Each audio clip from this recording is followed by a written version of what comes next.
Hello everyone, myself Anuradha Rajpurohit. जैसे कि आपको पता है कि इस चैनल के द्वारा आरपीएससी फर्स्ट ग्रेड फिजिक्स का क्या किया गया है, क्रैश कोर्स को शुरू किया गया है, जिसकी 11th-12th आपकी पहले ही हो चुकी है। बचा कौन सा, एमएससी और बीएससी पार्ट, वो अब कराया जा रहा है। ठीक है, बीएससी का जो फर्स्ट सब्जेक्ट था क्वांटम मैकेनिक्स, वो आपका 2 लेक्चर में कंप्लीट हो चुका है। सेकंड सब्जेक्ट आपका कौन सा है, थर्मो एंड स्टेट या थर्मोडायनेमिक्स एंड स्टेटिस्टिकल फिजिक्स, जो अपन करने वाले हैं।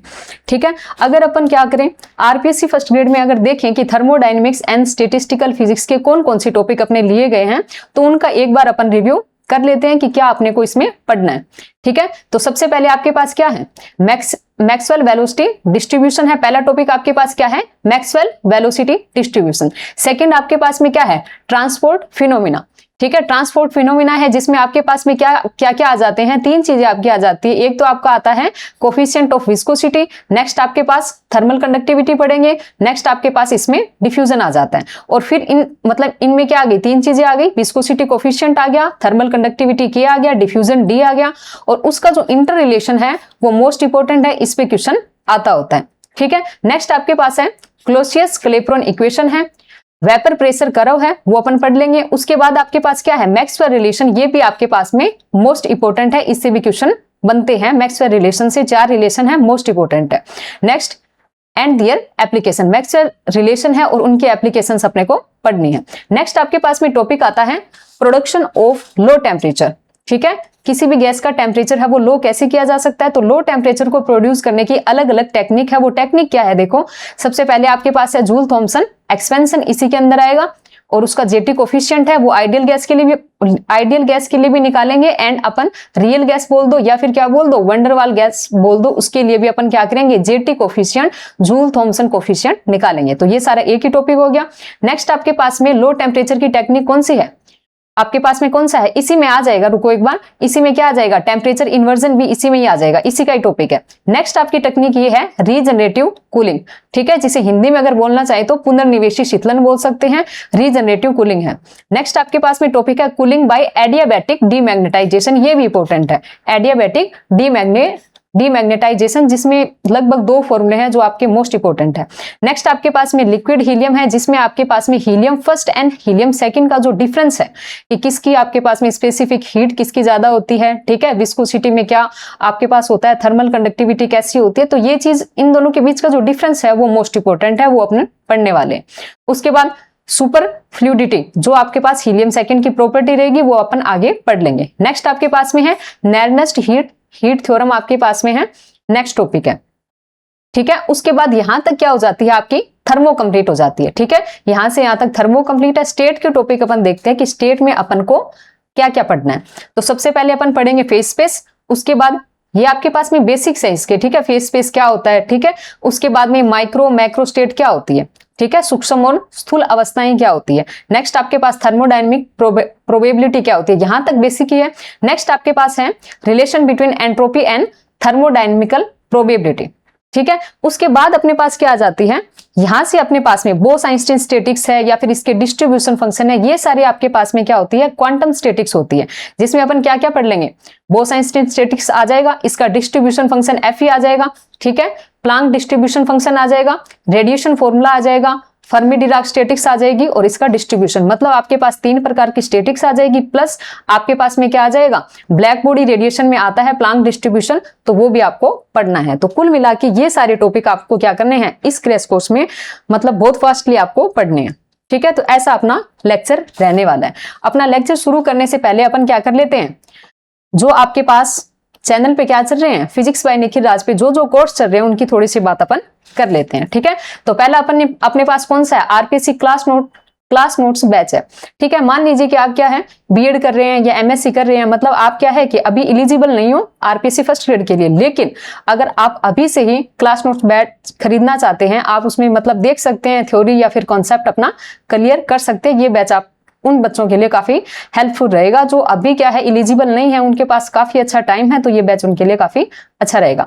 नेक्स्ट आपके पास क्या है, आरपीएससी प्रैक्टिस बैच, ये भी मतलब सभी स्टूडेंट के लिए ही सही है, क्योंकि सीधी सी बात है, आरपीएससी फर्स्ट ग्रेड निकालना है तो प्रैक्टिस भी आपकी अच्छे लेवल की होनी चाहिए। तो ये बैच भी आपके लिए काफी अच्छा रहेगा, क्योंकि इसमें नंबर ऑफ क्वेश्चंस बहुत ज्यादा है, जिससे आपकी प्रैक्टिस काफी अच्छी हो जाएगी और नंबर आपके बहुत अच्छे आने के चांसेस है फिजिक्स में। ठीक है। इसके बाद आपके पास में क्या है, RPSC first grade physics test series है। ठीक है, आपका सिलेबस कंप्लीट हो चुका है, प्रैक्टिस भी आपने कर ली है। अब आपको क्या करना है, उन 3 घंटे में खुद को मैनेज करना है। तो ये टेस्ट सीरीज आप क्या कर सकते हैं, बाय कर सकते हैं। इससे भी आपको काफी बेनिफिट देखने को मिलेगा। हर एक टेस्ट को आप 3 बार अटेम्प्ट कर सकते हैं, 3 अटेम्प्ट इसके क्या है, अलाउड है। इसके अलावा आपके पास क्या है, आरपीएससी कंप्लीट बैच भी चल रहा है, वो भी आप मतलब इसके अलावा अगर आपने मतलब एकदम स्टार्टिंग से तैयारी शुरू करनी है तो आप क्या कर सकते हैं, ये बैच बाय कर सकते हैं। इसमें आपको काफी हेल्प रहने वाली है। ठीक है, तो नेक्स्ट अपन बात करते हैं अपने थर्मोडायनेमिक्स एंड स्टैटिस्टिकल फिजिक्स के। तो उसका फर्स्ट टॉपिक अपन देख लेते हैं। सबसे पहले फर्स्ट टॉपिक आपके पास में क्या है, ठीक है, तो अपने पास फर्स्ट टॉपिक क्या है, Maxwell law of distribution of velocity. ये आपका फर्स्ट टॉपिक है। तो इसकी बात कर लेते हैं कि मैक्सवेल ने क्या किया, जैसे आपके पास में क्या है, एक गैस है, उसमें नंबर ऑफ मॉलिक्यूल्स है, वो क्या कर रहे हैं, रैंडमली मतलब मूव कर रहे हैं। ठीक है, उसकी एक डायरेक्शन में वेलोसिटी अपन नहीं कह सकती, उसके जितने भी पॉसिबल आपके पास डायरेक्शन है उनमें उसकी वेलोसिटी मिल सकती है। तो उनका फिर वेलोसिटी का डिस्ट्रीब्यूशन किस प्रकार से होना चाहिए, इसके लिए मैक्सवेल ने क्या मानी, कुछ अजम्पशन मानी जो मोस्ट इंपोर्टेंट आपकी है, उनको अपन पढ़ लेते हैं। ठीक है, जो अजम्पशन थी वो अपन देख लेते हैं। सबसे पहले आपके पास में क्या है, सबसे पहली अजम्पशन है large particle number.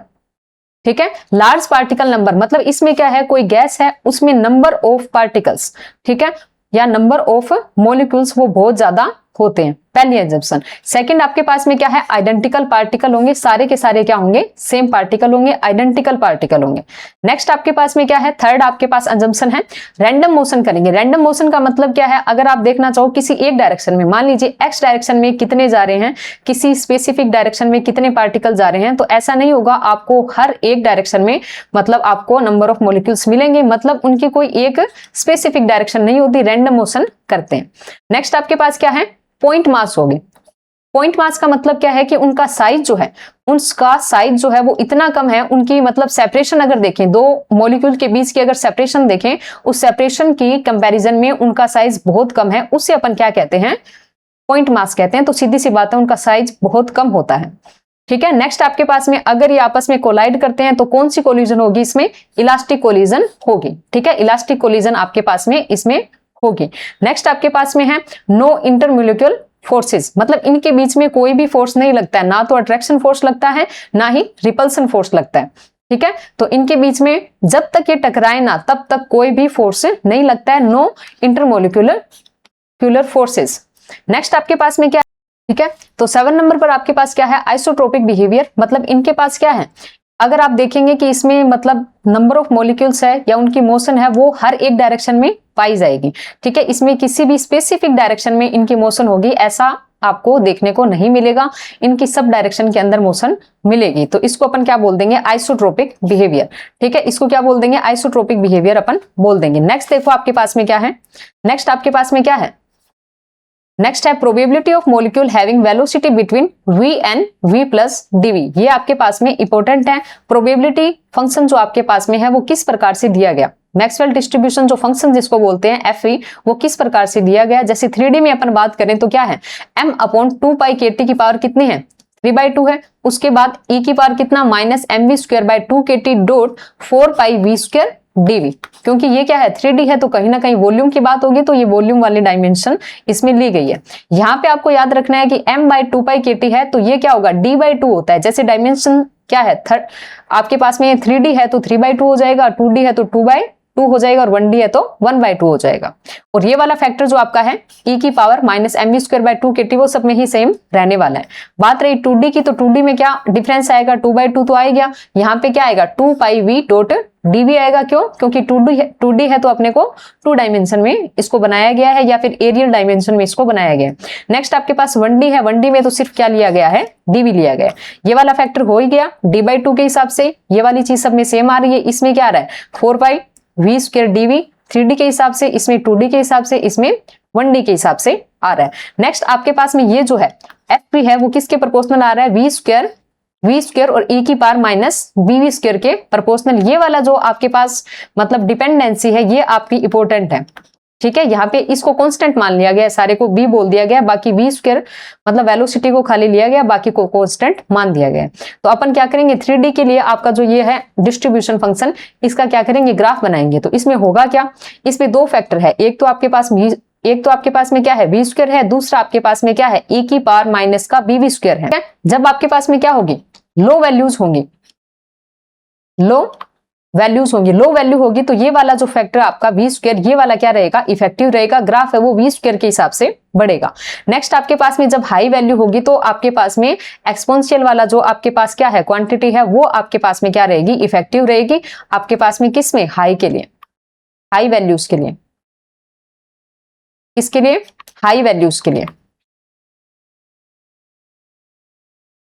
High values के लिए क्या रहेगी, जो आपके पास में क्या है e की पावर माइनस का bv स्क्वायर है, ये वाली क्वांटिटी क्या रहेगी इफेक्टिव रहेगी। अगर अपन नेक्स्ट देखें तो उसमें किस प्रकार से होगा, देखो ये ग्राफ आपके पास में है, ये क्या है डिस्ट्रीब्यूशन फंक्शन f भी दिया गया है और यहाँ पे आपके पास में वेलोसिटी है। तो अगर अपन लो वैल्यू की बात करें, यहाँ तक क्या है लो वैल्यू है, तो लो वैल्यू में ये क्या कर रहा है v स्क्वायर के हिसाब से बढ़ रहा है। ठीक है, जैसे ही क्या करेंगे अपन हाई की बात करेंगे, हाई वैल्यूज v की वेलोसिटी की आपके पास में हाई वैल्यूज होगी, उस पे आपके पास में एक्सपोनेंशियल फंक्शन है वो क्या करेगा काम करेगा, मतलब आपके पास में क्या होगा एक्सपोनेंशियली डीके होगा। तो इस प्रकार से आपका ग्राफ मिल जाएगा।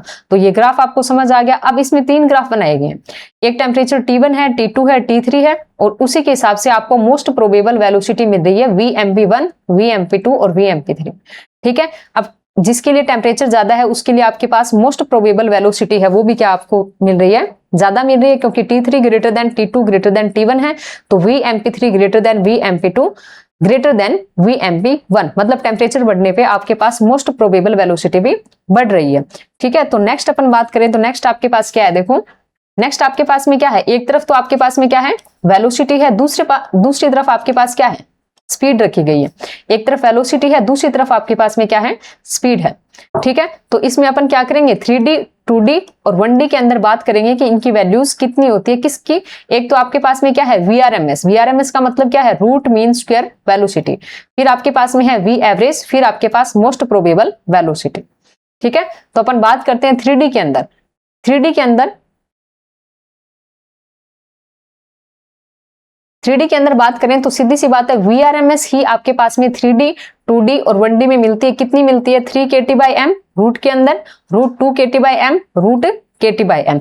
बाकी V एवरेज एंड VMP आपके पास में इन तीनों ही केस के लिए क्या होती है 0 होती है। किसकी बात करें स्पीड की बात करें तो CRMS, फिर C एवरेज और CMP। ये वाली लाइन अगर याद करें 3D के लिए तो इसमें कितना होता है 3 kT/m, इसमें फिर 8/π kT/m, तो ये क्या आएगा 3 से थोड़ा कम आ जाएगा। नेक्स्ट आपके पास में कितना है, नेक्स्ट आपके पास में कितना है 2 kT/m। अगर ये सारी याद है फिर अपन नेक्स्ट याद कर लेंगे। इसमें से पहली वाली आपको 3D के लिए स्पीड सबकी पता होनी चाहिए, ये वाली चीज। नेक्स्ट आपके पास में CRMS की वैल्यू 3D के लिए 3 kT/m, नेक्स्ट 2 kT/m, फिर kT/m। इसी प्रकार से C एवरेज में 8/π है, नेक्स्ट में π/2 है, फिर 2 है, समझ गए 2 kT/m, फिर π/2 kT/m। इसमें कितना है CMP में रूट के अंदर 2 kT/m था, फिर kT/m और फिर इससे कम 0। तो इस प्रकार से आपका रहेगा। इसमें आपको ये याद रखना है क्या CRMS is greater than C average is greater than CMP, और ये रेशियो आपको पूछ लिया जाता है कितना, एक तो होता है पहले वाले का √3 kT/m तो आपका चला जाएगा, फिर आपके पास में √8/π और नेक्स्ट आपके पास में क्या रहेगा रेशियो √2। ये क्वेश्चन आपसे पूछ लिया जाता है। नेक्स्ट देखो इसमें क्या दिया गया, नेक्स्ट आपके पास क्या है, नेक्स्ट ये है कि स्पीड जो आपकी है वो क्या रहती है रूट kT/m की क्या रहती है प्रोपोर्शनल रहती है, जहां पे m क्या बताता है मास ऑफ मॉलिक्यूल है, t टेम्परेचर है और k भी आपके पास क्या है वोल्टेज मान कांस्टेंट है। अब एक चीज ये देखो इसमें क्या है kT/m को हम चेंज कैसे कर सकते हैं।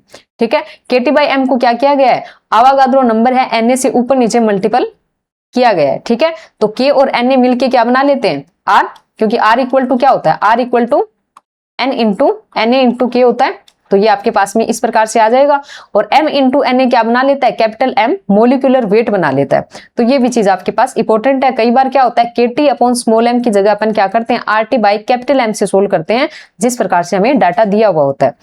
ठीक है, तो ये आपके पास इंपॉर्टेंट है। नेक्स्ट देखो क्या है, नेक्स्ट आपके पास में इंपॉर्टेंट पॉइंट है कि आपके पास में क्या है x डायरेक्शन में वेलोसिटी है उसके स्क्वायर का एवरेज इसी प्रकार से y का, इसी प्रकार से z का, इसकी वैल्यू कितनी होती है वेलोसिटी के स्क्वायर की एवरेज की वैल्यू कितनी होती है, KT/m, ये इंपॉर्टेंट है। लेकिन अगर अपन क्या करेंगे, सिर्फ Vx की बात करेंगे, उसका एवरेज लेंगे, और या फिर सिर्फ Vy की करेंगे, या फिर Vz की बात करेंगे, मतलब एक स्पेसिफिक डायरेक्शन में वेलोसिटी की बात करेंगे और उसकी एवरेज वेलोसिटी की बात करेंगे, तो वो 0 आएगी। क्यों? क्योंकि इसमें अपन ने बात करी थी, क्यों इसमें अपन ने क्या बात करी थी कि इसमें पार्टिकल है वो क्या करता है, रैंडमली मोशन करता है। किसी एक डायरेक्शन में अगर अपन जाएंगे तो उसमें आपको एवरेज वेलोसिटी क्या मिलेगी, 0 मिलेगी, क्योंकि इसमें सारी डायरेक्शन में आपको पार्टिकल्स मिलेंगे। ठीक है, तो इस हिसाब से इनकी एक डायरेक्शन में एवरेज वेलोसिटी की वैल्यू क्या होती है, हमेशा 0 होती है। इस पे आपके न्यूमेरिकल देखने को मिल सकते हैं इन दोनों कॉन्सेप्ट्स में। नेक्स्ट आपके पास में क्या है, ये अपन ने देख लिया, स्पीड प्रोपोर्शनल थी KT/m या फिर RT/M। ये तो मास था और ये मोलिकुलर वेट था। ये अपन ने पीछे लिख लिया CRMS का रेशियो किससे, C एवरेज एंड CMP से। इसका अपन ग्राफ देख लें तो आपको पता है CRMS सबसे हाई होता है, तो आपके पास में CRMS आ जाएगा, फिर C एवरेज आ जाएगा और फिर आपके पास में CMP आ जाएगा। ये आपका क्या आ गया, डिस्ट्रीब्यूशन फंक्शन का स्पीड के साथ क्या आ जाएगा, ग्राफ आ जाएगा। नेक्स्ट आपके पास में क्या है, mean free path. Mean free path में क्या होता है कि जैसे आपके पास में मोलिक्यूल है, ठीक है, पार्टिकल है, वो क्या करता है, एक रैंडम मोशन करता है, एक जिगजैग मोशन करता है। जैसे इसमें कोई भी फिक्स नहीं है ये किस डायरेक्शन में जाएगा, ये पहले इधर गया फिर इधर गया, मतलब ये किसी भी डायरेक्शन में क्या कर सकता है, मूव कर सकता है। तो इसमें क्या है, फ्री पाथ की बात करेंगे कि ये पार्टिकल है या ये मोलिक्यूल है, इससे टकरा रहा है, इससे टकराने से पहले इसने फ्रीली कितनी इसने डिस्टेंस कवर करी, उसके बाद ये आगे जाके किसी और से टकरा रहा है, फिर इसने फ्रीली कितनी डिस्टेंस कवर करी। तो इन सब का अपन क्या करेंगे, एवरेज लेंगे, इनका क्या करेंगे, मीन लेंगे। तो आपके पास में क्या आ जाएगा, फ्री पाथ का मीन आ जाएगा या मीन फ्री पाथ आ जाएगा। इस प्रकार से अपन ने क्या किया, मीन फ्री पाथ का फॉर्मूला कैसे निकालेंगे, किसी दो पार्टिकल्स के बीच में, मान लीजिए दो मॉलिक्यूल्स के बीच में फ्री पाथ कितना है, λ1, और किसी के बीच में और किसी दो के बीच में λ2 है। इस प्रकार से टोटल जितने भी आपके पास में फ्री पाथ है उनका एवरेज लेके क्या करेंगे, मीन फ्री पाथ फाइंड कर लेंगे। उसका फॉर्मूला आपके पास क्या होता है, λ = 1/√2 π/n/d² होता है। ठीक है, ये वाला फॉर्मूला आपका जो है, ये वाला फॉर्मूला इंपॉर्टेंट है इसमें।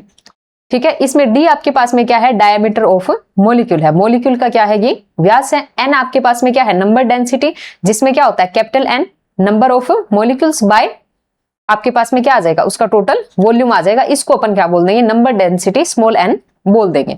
तो इसमें क्या होती है, एक प्रकार से जिगजैग मोशन भी होती है। नेक्स्ट आपके पास में क्या है, इसी में ही है, जैसे आपके पास वो फॉर्मूला था उसमें अपन डिपेंडेंसी फाइंड करेंगे, किसके ऊपर, टेम्परेचर के ऊपर कैसे रहती है या फिर मास के ऊपर कैसे रहती है। जैसे आपके पास में क्या होता है, यहाँ पर आपके पास में क्या है, ρ = कैपिटल M/V होता है। ठीक है, कैपिटल M को क्या लिख सकते हैं, स्मॉल m × n। ये आपके पास में मोलिकुलर वेट हो गया टोटल, तो इसको स्मॉल m × n/v लिख सकते हैं।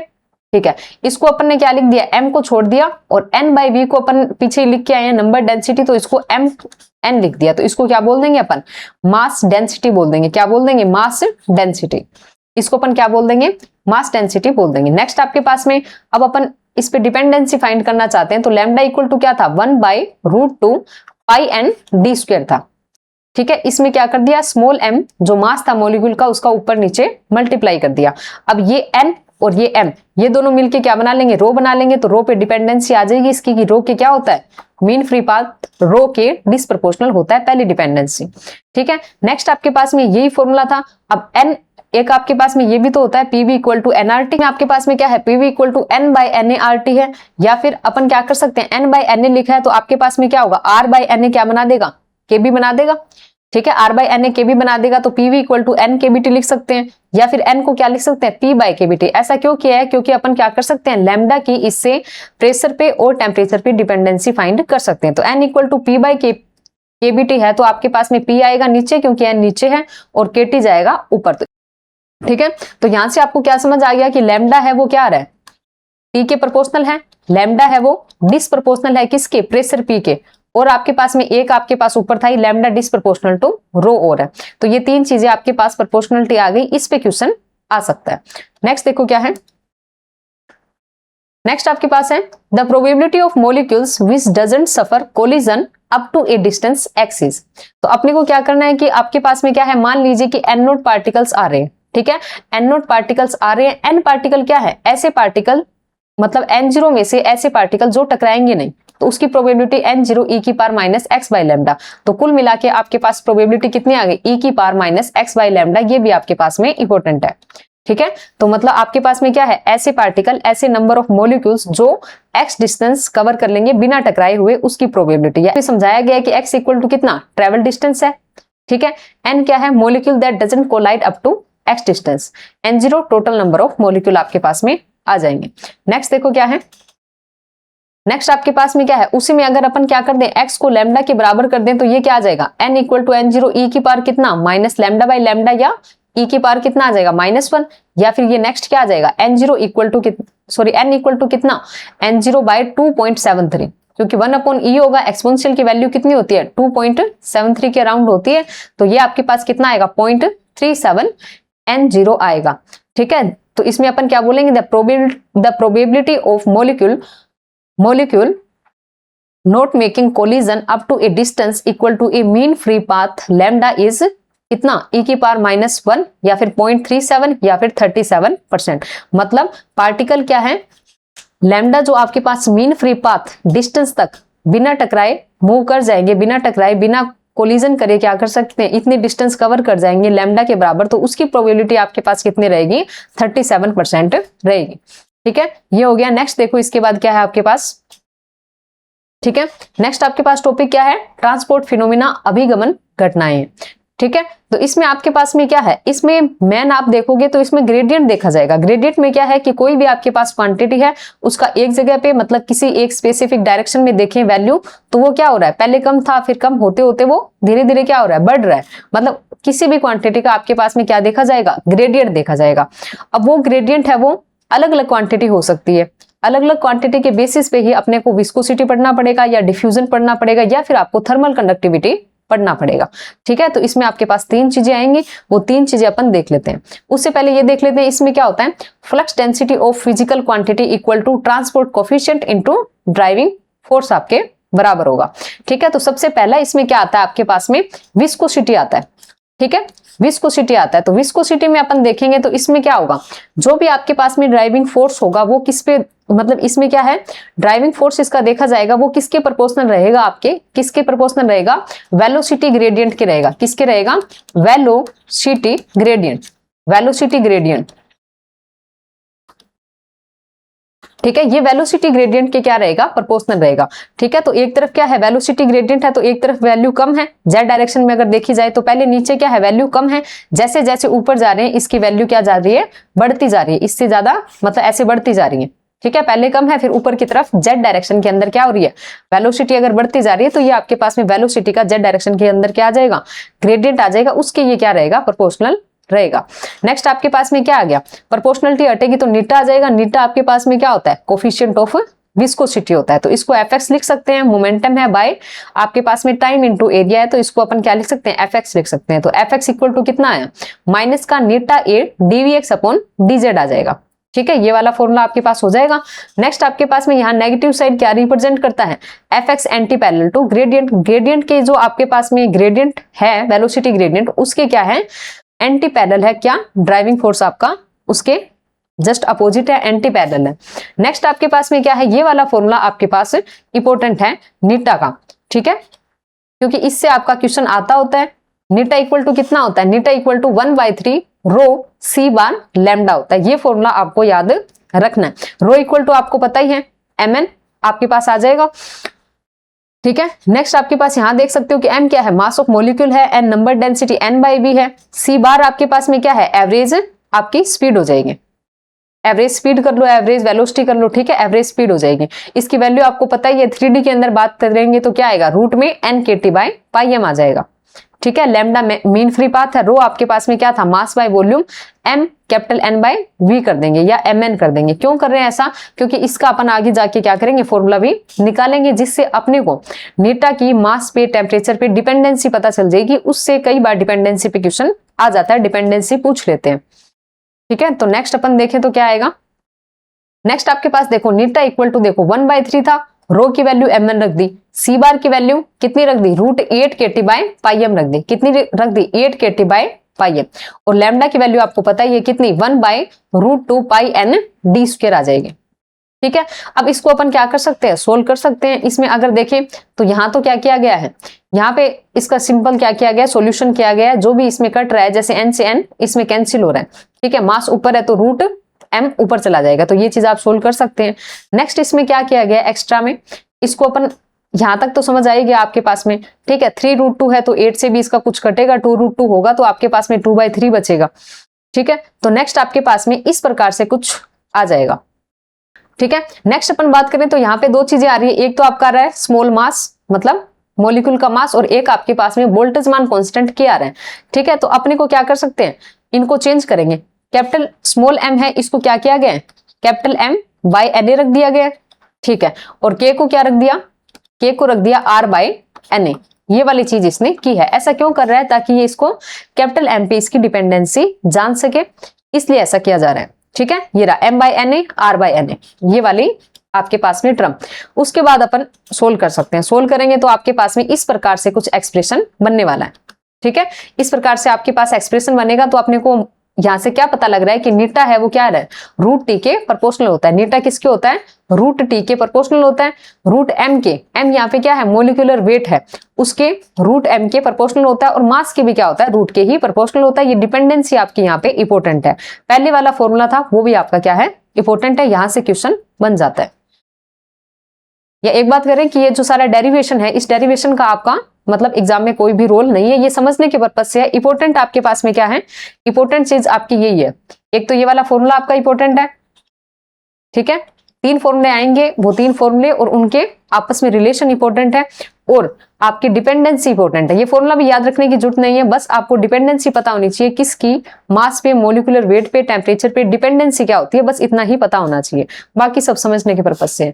नेक्स्ट आपके पास में आता है थर्मल कंडक्शन, ठीक है। ट्रांसपोर्ट फिनोमिना में पहला अपन पढ़ चुके हैं विस्कोसिटी, नेक्स्ट आपके पास में है थर्मल कंडक्शन।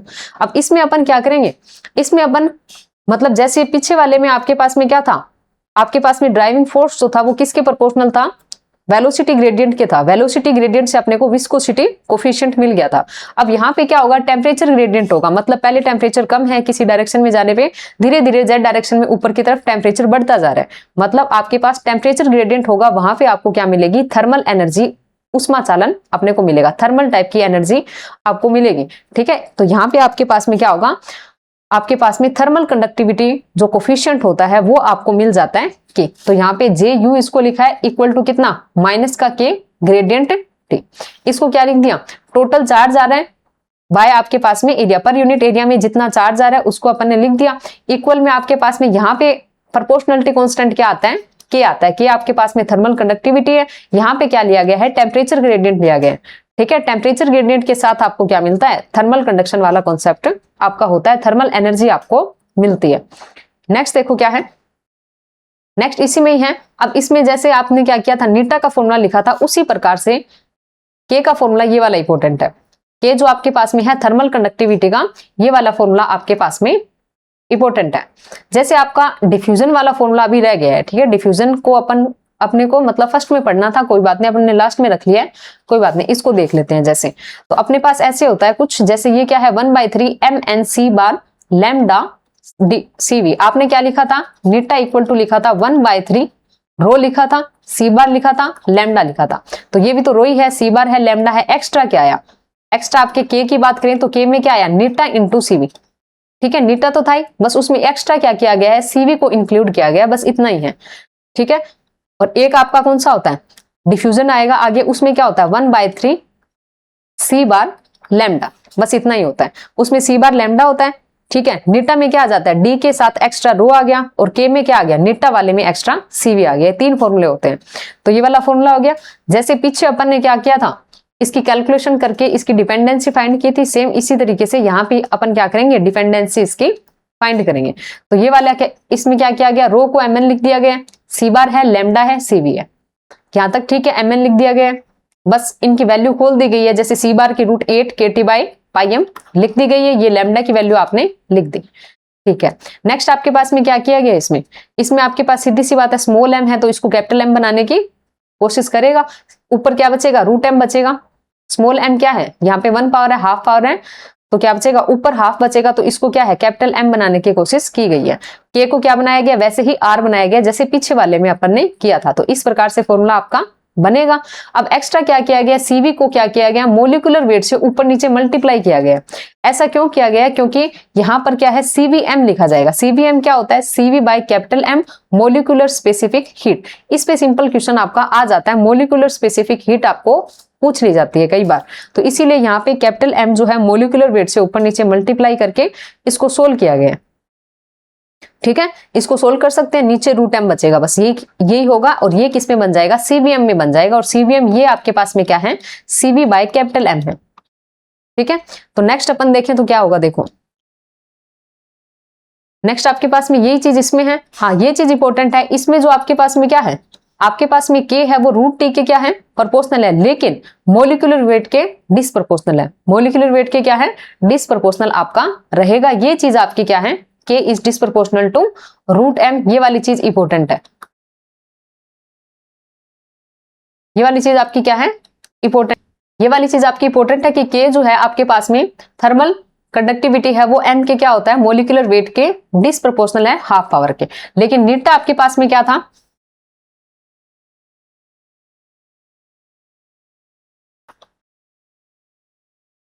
नीटा आपके पास में क्या था, नीटा इज प्रोपोर्शनल टू क्या था, √T था।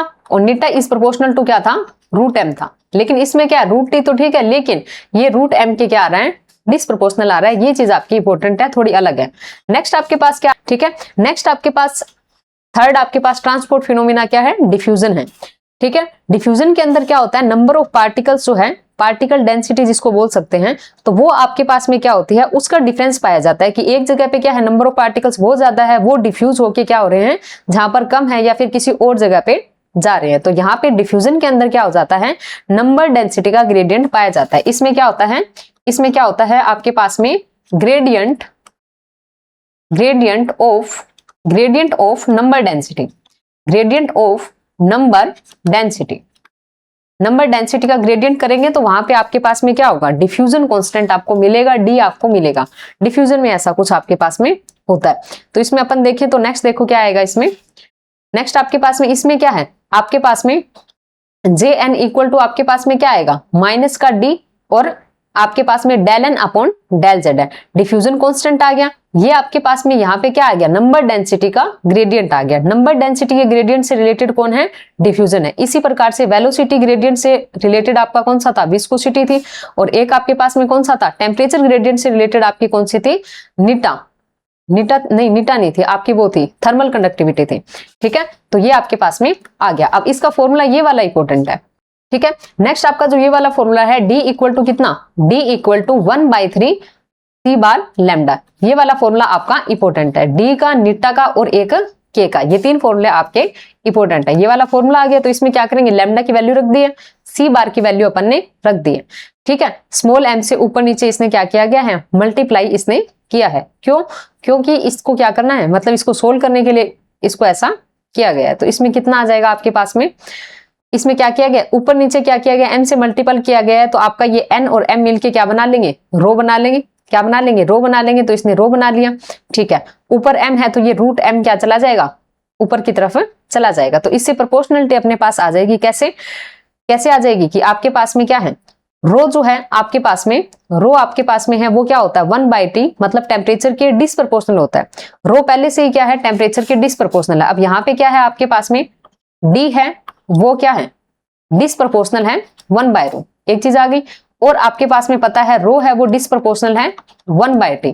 और पहले से D कितना है, √T के तो पहले ही प्रोपोर्शनल है। D क्या है, √T के तो पहले ही प्रोपोर्शनल था। और रो के डिसप्रोपोर्शनल होने के कारण क्या हो गया, T के भी प्रोपोर्शनल हो गया। मतलब आपके पास क्या आएगा, T की पावर 3/2 के क्या रहता है, प्रोपोर्शनल रहता है। ये वाली चीज आपकी क्या है, इंपॉर्टेंट है।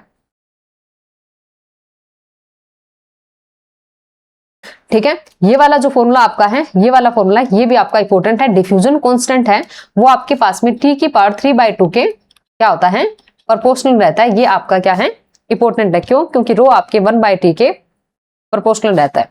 नेक्स्ट देखो क्या है, नेक्स्ट क्या है आपके पास में, inter relation for transport coefficient. जो आपने क्या है नीटा के और डी पढ़ा है उसका आपने फॉर्मूला लिख लिया और उसके जो रिलेशन है आपस में वो बहुत इंपॉर्टेंट आपके पास में है। ठीक है, तो नीटा का एक तो सीधी सी बात है, ये तो आपको पता ही है, D equal to 1/3 C bar lambda, फिर आपके पास में नीटा आता है। ठीक है, इतना फॉर्मूला है, नीटा के बाद एक्स्ट्रा रो आ जाएगा, फिर के बाद आपके पास में क्या आ जाएगा, सी भी एक्स्ट्रा आ जाएगा। नेक्स्ट आपके पास में क्या है, eta equal to rho D, ये वाला फॉर्मूला है, ये सीधे के सीधे आपके क्या आते हैं, क्वेश्चन में आते हैं। तो ये वाली चीज इंपॉर्टेंट है आपके पास में, इनके जो इंटर रिलेशन है वो इंपॉर्टेंट है। तो इसमें नीटा इक्वल टू क्या आ जाएगा, rho D, K equal to नीटा सी बी, या फिर इसको करें रो डी बाय नीटा करें तो 1 आ जाता है। एक बार सीधा सा ये भी पूछ लेते हैं, सीवीएम इक्वल टू कितना, सीवी बाय कैपिटल एम होता है, ये वाला भी आपका इंपॉर्टेंट होता है। नेक्स्ट देखो क्या है,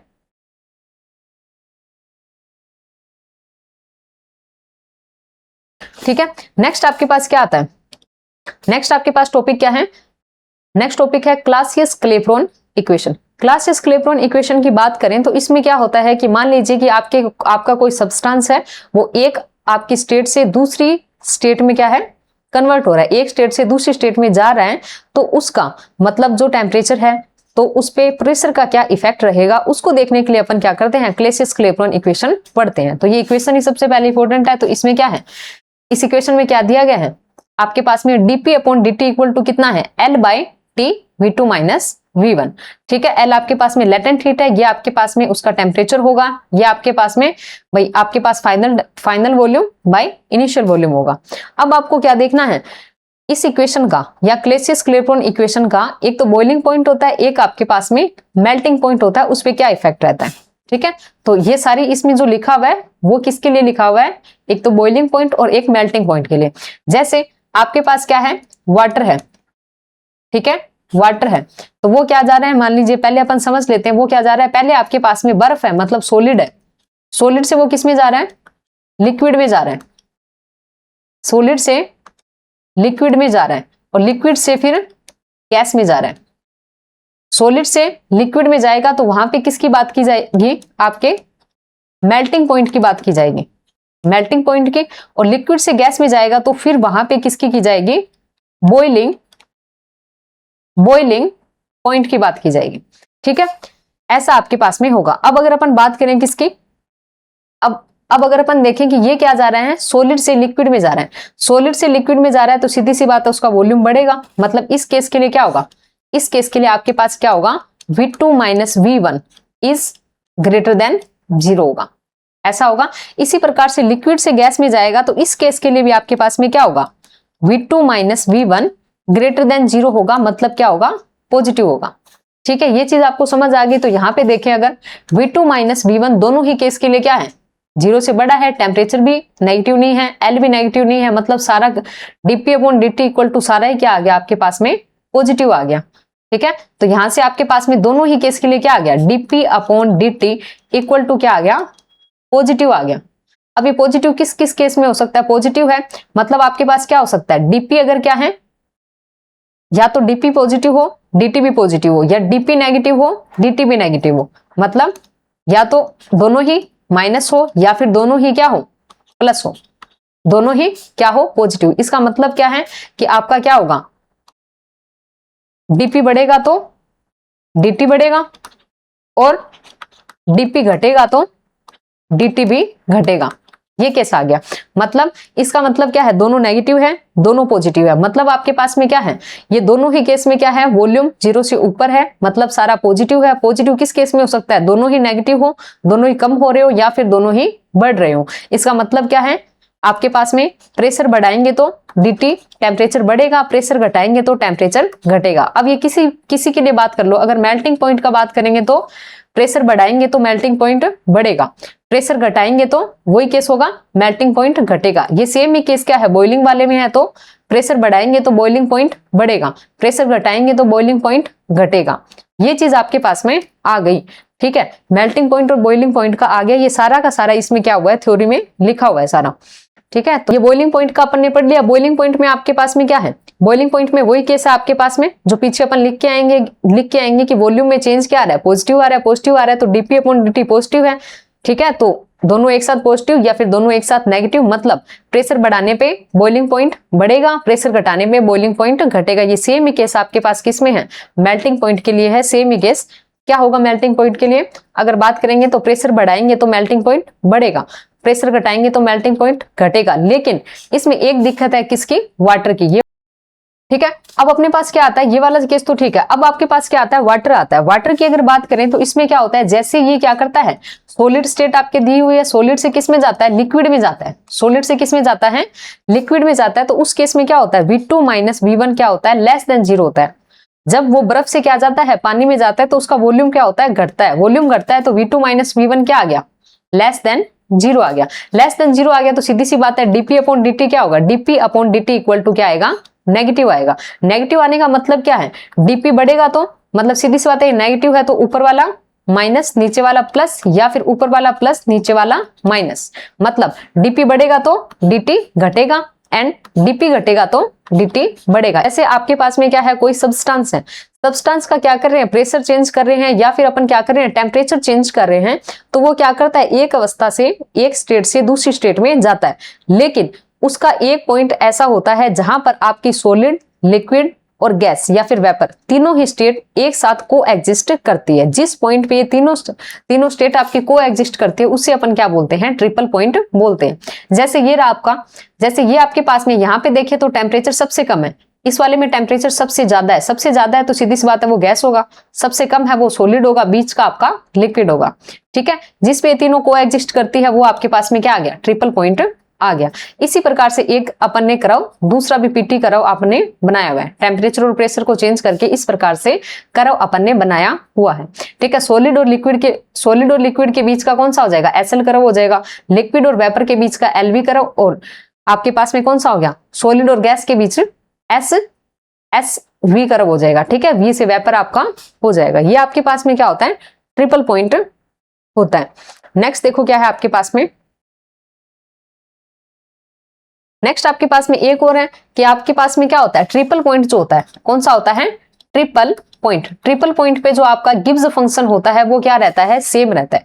ट्रिपल पॉइंट पे क्या होता है, गिब्स फंक्शन है वो सेम रहता है। गिब्स फंक्शन सेम रहता है तो ये हो जाएगा GL equal to GS equal to GG, मतलब गिब्स फंक्शन फॉर गैस या फिर आपका वेपर, तीनों के लिए सेम होता है ट्रिपल पॉइंट पे। ये आपका है। नेक्स्ट आपके पास टॉपिक क्या है, थर्मोडायनेमिकल पोटेंशियल। क्या आता है, थर्मोडायनेमिकल पोटेंशियल, ये वाला टॉपिक आपका है।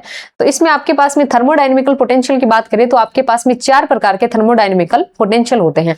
क्या क्या होता है, आपके पास में इंटरनल एनर्जी U, ठीक है, आपके पास में हेल्महोल्ट्ज फ्री एनर्जी F, और आपके पास में एंथैल्पी H और गिब्स फ्री एनर्जी G। 4 प्रकार के आपके पास में क्या होते हैं, 4 प्रकार के आपके पास में थर्मोडायनेमिकल पोटेंशियल होते हैं। तो एक तो इनकी वैल्यू कितनी होती है ये इंपॉर्टेंट है, एक इनकी डिफरेंशियल फॉर्म किस प्रकार से लिखी जाती है ये इंपॉर्टेंट है। कैसे फाइंड करना है वो सीख सकते हैं, लेकिन इनके एक तो इनके फॉर्मूले मतलब ये कैसे लिखे जाते हैं, और इनकी डिफरेंशियल फॉर्म क्या होती है ये होता है। ठीक है, तो एक तो आपका सबसे पहले क्या आ गया, F की बात कर लेते हैं तो F इक्वल टू कितना होता है, इन दोनों को साथ याद रख सकते हैं। F हेल्महोल्ट्ज एनर्जी को कई बार A से भी लिख देते हैं। ठीक है, A और F हेल्महोल्ट्ज फ्री एनर्जी। तो ये F इक्वल टू कितना होता है, U minus TS। U minus TS है। इसी प्रकार से गिब्स फ्री एनर्जी में क्या करना है, ये U माइनस TS है, इसमें क्या करना है, H माइनस TS करना है। क्या करना है, H माइनस TS करना है। H minus TS equal to G, F equal to U minus TS। अब H की वैल्यू देखें तो H की वैल्यू यहाँ पे लिख रखी है U plus PV minus TS। ठीक है, अपन G को H माइनस TS याद रखेंगे, H को अपन यहाँ पे लिख लेंगे। H इक्वल टू कितना होता है, U प्लस PV, इजी सा है, U प्लस PV। ठीक है, H equal to U plus PV, F equal to U minus TS, G equal to H minus TS। H आपको पता है ये U प्लस PV। और U को कैसे फाइंड करते हैं, जैसे थर्मोडायनेमिक्स का फर्स्ट लॉ होता है, नेक्स्ट लिख लेते हैं अपन, नेक्स्ट पे लिख लेते हैं। थर्मोडायनेमिक्स का फर्स्ट लॉ क्या होता है, आपके पास में dq इक्वल टू कितना होता है, du प्लस आपके पास में pdv होता है। तो यहां से अपन du फाइंड कर सकते हैं। dq क्या हो जाएगा, du इक्वल टू कितना हो जाएगा, dq माइनस pdv, या फिर dq को क्या लिखते हैं, tds माइनस pdv। ठीक है, TDS माइनस PDV। तो U को तो याद रखने की नीड है ही नहीं, क्योंकि थर्मोडायनेमिक्स का फर्स्ट लॉ अपने को पता है तो उससे आ जाएगा। अब अपने को क्या करना है, इनकी डिफरेंशियल फॉर्म फाइंड करनी है, और ये आपकी सबसे इंपॉर्टेंट है क्योंकि इससे क्वेश्चन बनते हैं। अब इसको याद कैसे रखते हैं मैं अपना वे बता देती हूँ, बाकी निकाल भी सकते हैं, अपने हिसाब से निकाल सकते हैं, ठीक है, इस प्रकार से। तो पहले अपन इनको याद रखने का तरीका देख लेते हैं कि डी यू तो अपने को पता ही है, ठीक है, इंटरनल एनर्जी अपने को पता ही है, टीडीएस माइनस पीडीवी है। नेक्स्ट आपको देखो क्या करना है, यहाँ पे क्या है, डीएफ है। डीएफ को थोड़ा सा ऐसे कर सकते हैं कि दो नेगेटिव साइन है इसमें, दो क्या है, ठीक है, दो बार आपके पास में क्या है, नेगेटिव साइन है, डबल नेगेटिव साइन है। डबल नेगेटिव साइन इससे बनाने आप लोग अपने को, तो ये पहले वाला तो क्या है, माइनस है ही, इसको माइनस बनाना है, तो इसको माइनस बनाएंगे तो क्या बन जाएगा, ये माइनस का एसटीटी बन जाएगा, ये चेंज हो जाएगा माइनस से, ऐसा थोड़ा सोच सकते हैं, माइनस एसटीटी, तो माइनस हो गया, पहले वाला माइनस था, इसको माइनस बनाया तो माइनस एसटीटी माइनस पीडीवी। इसी प्रकार से डीएच है, इसमें थोड़ा सोच सकते हैं कि एक पॉजिटिव साइन ये है और एक पॉजिटिव साइन ये है, इस प्रकार से। तो इसको क्या कर सकते हैं, दो पॉजिटिव है, दो पॉजिटिव है तो डीयू को ही लेके चलना है सेंटर में, इसी से ही बनाना है, इसी से इसको बनाना है सबको। तो इसमें क्या है, दो पॉजिटिव है तो पहले वाला तो पॉजिटिव टीडीएस है। नेक्स्ट क्या हो जाएगा, इसको पॉजिटिव बनाएंगे तो एक माइनस और आएगा, जैसे टीडीएस को माइनस बनाया तो माइनस एसटीटी, इसको पॉजिटिव बनाना है मतलब एक माइनस और लाना है, तो ये प्लस का वीडीपी बन जाएगा। तो ये प्लस का क्या बन गया, वीडीपी आपका बन गया। टीडीएस पॉजिटिव था, इसको पॉजिटिव बनाया तो वीडीपी बन गया, ये आपका डीएच हो गया, ठीक है। अब बात आती है डीजी की, इसको कैसे याद करेंगे, गिव्स फ्री एनर्जी का डिफरेंशियल फंक्शन कैसे याद करेंगे। जैसे अपन इसमें देख लेते हैं, इसमें दोनों पॉजिटिव आ गए, इसमें दोनों नेगेटिव आ गए, इसमें क्या आ गया, ये वाला प्लस ये वाला माइनस आ गया। तो अब अपन इसमें क्या कर देंगे, इस वाली क्वांटिटी को माइनस और इस वाली को प्लस, मतलब डीजी कैसे लिख देंगे, इसका जस्ट उल्टा करना है, मतलब इस वाली को माइनस बनाना है, पहले वाले को एस टीडीएस को क्या बनाना है, माइनस बनाना है, मतलब माइनस का एसटीटी बना दिया, और इसको प्लस बनाना है तो मतलब प्लस का वीडीपी बना दिया। तो ये आ जाएगा माइनस का एसटीटी प्लस का वीडीपी, ठीक है। ये तो आपके पास में क्या है, वे है इसको याद रखने के, ठीक है। इसमें दोनों माइनस, इसमें दोनों प्लस, और ये वाला याद है, इसका जस्ट उल्टा करना है, मतलब इसको माइनस और इसको प्लस बनाना है, ये वे है। अगर वे याद नहीं रहता है तो अपन निकाल भी सकते हैं। अपन क्या कर सकते हैं, अब आपके पास में क्या है, गिव्स फ्री एनर्जी है, उसका डिफरेंशियल फॉर्म फाइंड करना चाहते हैं, ठीक है। तो किस प्रकार से करेंगे, जी इक्वल टू आपके पास क्या है, U plus PV minus TS, या फिर इसको क्या लिख सकते हैं, एच माइनस टीएस भी लिख सकते हैं, एच माइनस क्या लिख सकते हैं, टीएस लिख सकते हैं। फिर इसका डिफरेंशियल फॉर्म फाइंड करेंगे तो ये डीजी आएगा, ठीक है। इसका क्या आ गया, डीयू आ गया, यू का डीयू आ गया। अब पीवी का करेंगे तो एक बार पीडीवी और एक वीडीपी आ जाएगा, पीडीवी और वीडीपी आ जाएगा प्लस का। फिर टीएस का करेंगे तो माइनस का टीडीएस और माइनस का एसटीटी, इस फॉर्म में आपका आ जाएगा। नेक्स्ट अपन क्या करेंगे, डीयू की वैल्यू लिखेंगे। डीयू की वैल्यू लिखेंगे तो ये आपके पास में क्या होती है, थर्मोडायनेमिक्स के फर्स्ट लॉ से डीयू इज इक्वल टू क्या होता है, डी क्यू, और आपके पास में माइनस का क्या होता है, डी डब्ल्यू होता है, माइनस का क्या होता है, डी डब्ल्यू। या फिर अपन क्या लिख सकते हैं, टीडीएस, इसकी वैल्यू पीडीवी, तो माइनस का पीडीवी लिख सकते हैं। तो इसकी वैल्यू क्या आ गई, टीडीएस माइनस का पीडीवी, एक प्लस का पीडीवी और आएगा, यहाँ पे लिखा नहीं हुआ तो अपन यहाँ पर पीछे लिख देते हैं, प्लस का पीडीवी, जो यहाँ पे लिखना रह गया वो अपन पीछे लिख देते हैं। फिर वीडीपी सेम है और ये सारी चीजें सेम है। पीडीवी से पीडीवी चला जाएगा आपका, ठीक है, और टीडीएस से टीडीएस चला जाएगा, तो बचेगा क्या, वीडीपी माइनस एसटीटी। ये आपके पास में इस प्रकार से अपन क्या कर सकते हैं, डिफरेंशियल आपके पास में फॉर्म फाइंड कर सकते हैं, किसकी, गिव्स फ्री एनर्जी की। इनके क्या कर सकते हैं, डिफरेंशियल फॉर्म फाइंड कर सकते हैं। अब अपन एक चीज और देखते हैं, जो अपन ने ये नोट लिखे हैं वो किस प्रकार से लिखे हैं, किस प्रकार से लिखे हैं। जैसे आपके पास में क्या है, आपके पास में क्या है, गिव्स फ्री एनर्जी की बात करते हैं, इसका कलर चेंज कर लेते हैं। अपन किसकी बात करते हैं, गिव्स फ्री एनर्जी की बात करते हैं। अब गिव्स फ्री एनर्जी में अगर क्या हो, थर्मल इक्विलिब्रियम हो, जैसे मतलब थर्मल इक्विलिब्रियम मतलब क्या है, टी कांस्टेंट हो, टी कांस्टेंट हो, और साथ में आपके पास में क्या हो, प्रेशर भी कांस्टेंट हो, क्या हो, प्रेशर कांस्टेंट हो। ये दोनों ही चीजें आपके पास होगी तो सीधी सी बात है, डीजी क्या आ जाएगा, जीरो आ जाएगा। डीजी जीरो है, किसी भी क्वांटिटी का डिफरेंशियल फॉर्म जीरो है, मतलब आपके पास में जी आपके पास में क्या है, मिनिमम हो जाएगी। उस केस में क्या हो जाएगी, मिनिमम हो जाएगी। ये आपके पास में क्या हो गया, गिव्स फ्री एनर्जी के लिए हो गया। इसी प्रकार अपन क्या करते हैं, डीएच की बात करते हैं, या एच आपके पास एंथैल्पी की बात करते हैं। अगर आपके पास में क्या हो, एंट्रोपी कांस्टेंट हो और आपके पास में प्रेशर कांस्टेंट हो, तो क्या आ जाएगा, ये दोनों ही टर्म आपके पास में क्या हो जाएगी, ये दोनों कांस्टेंट है तो इनका डिफरेंशिएशन जीरो, तो डीएच जीरो आएगा। डीएच जीरो आएगा मतलब एच क्या आ जाएगा, एंथैल्पी आपकी उस केस में मिनिमम होगी। इसी प्रकार से आपका ये क्या है, डीएफ जो आपका है, क्या है, डीएफ। डीएफ आपके पास में है तो आपके पास हेल्महोल्ट्ज फ्री एनर्जी की बात हो रही है।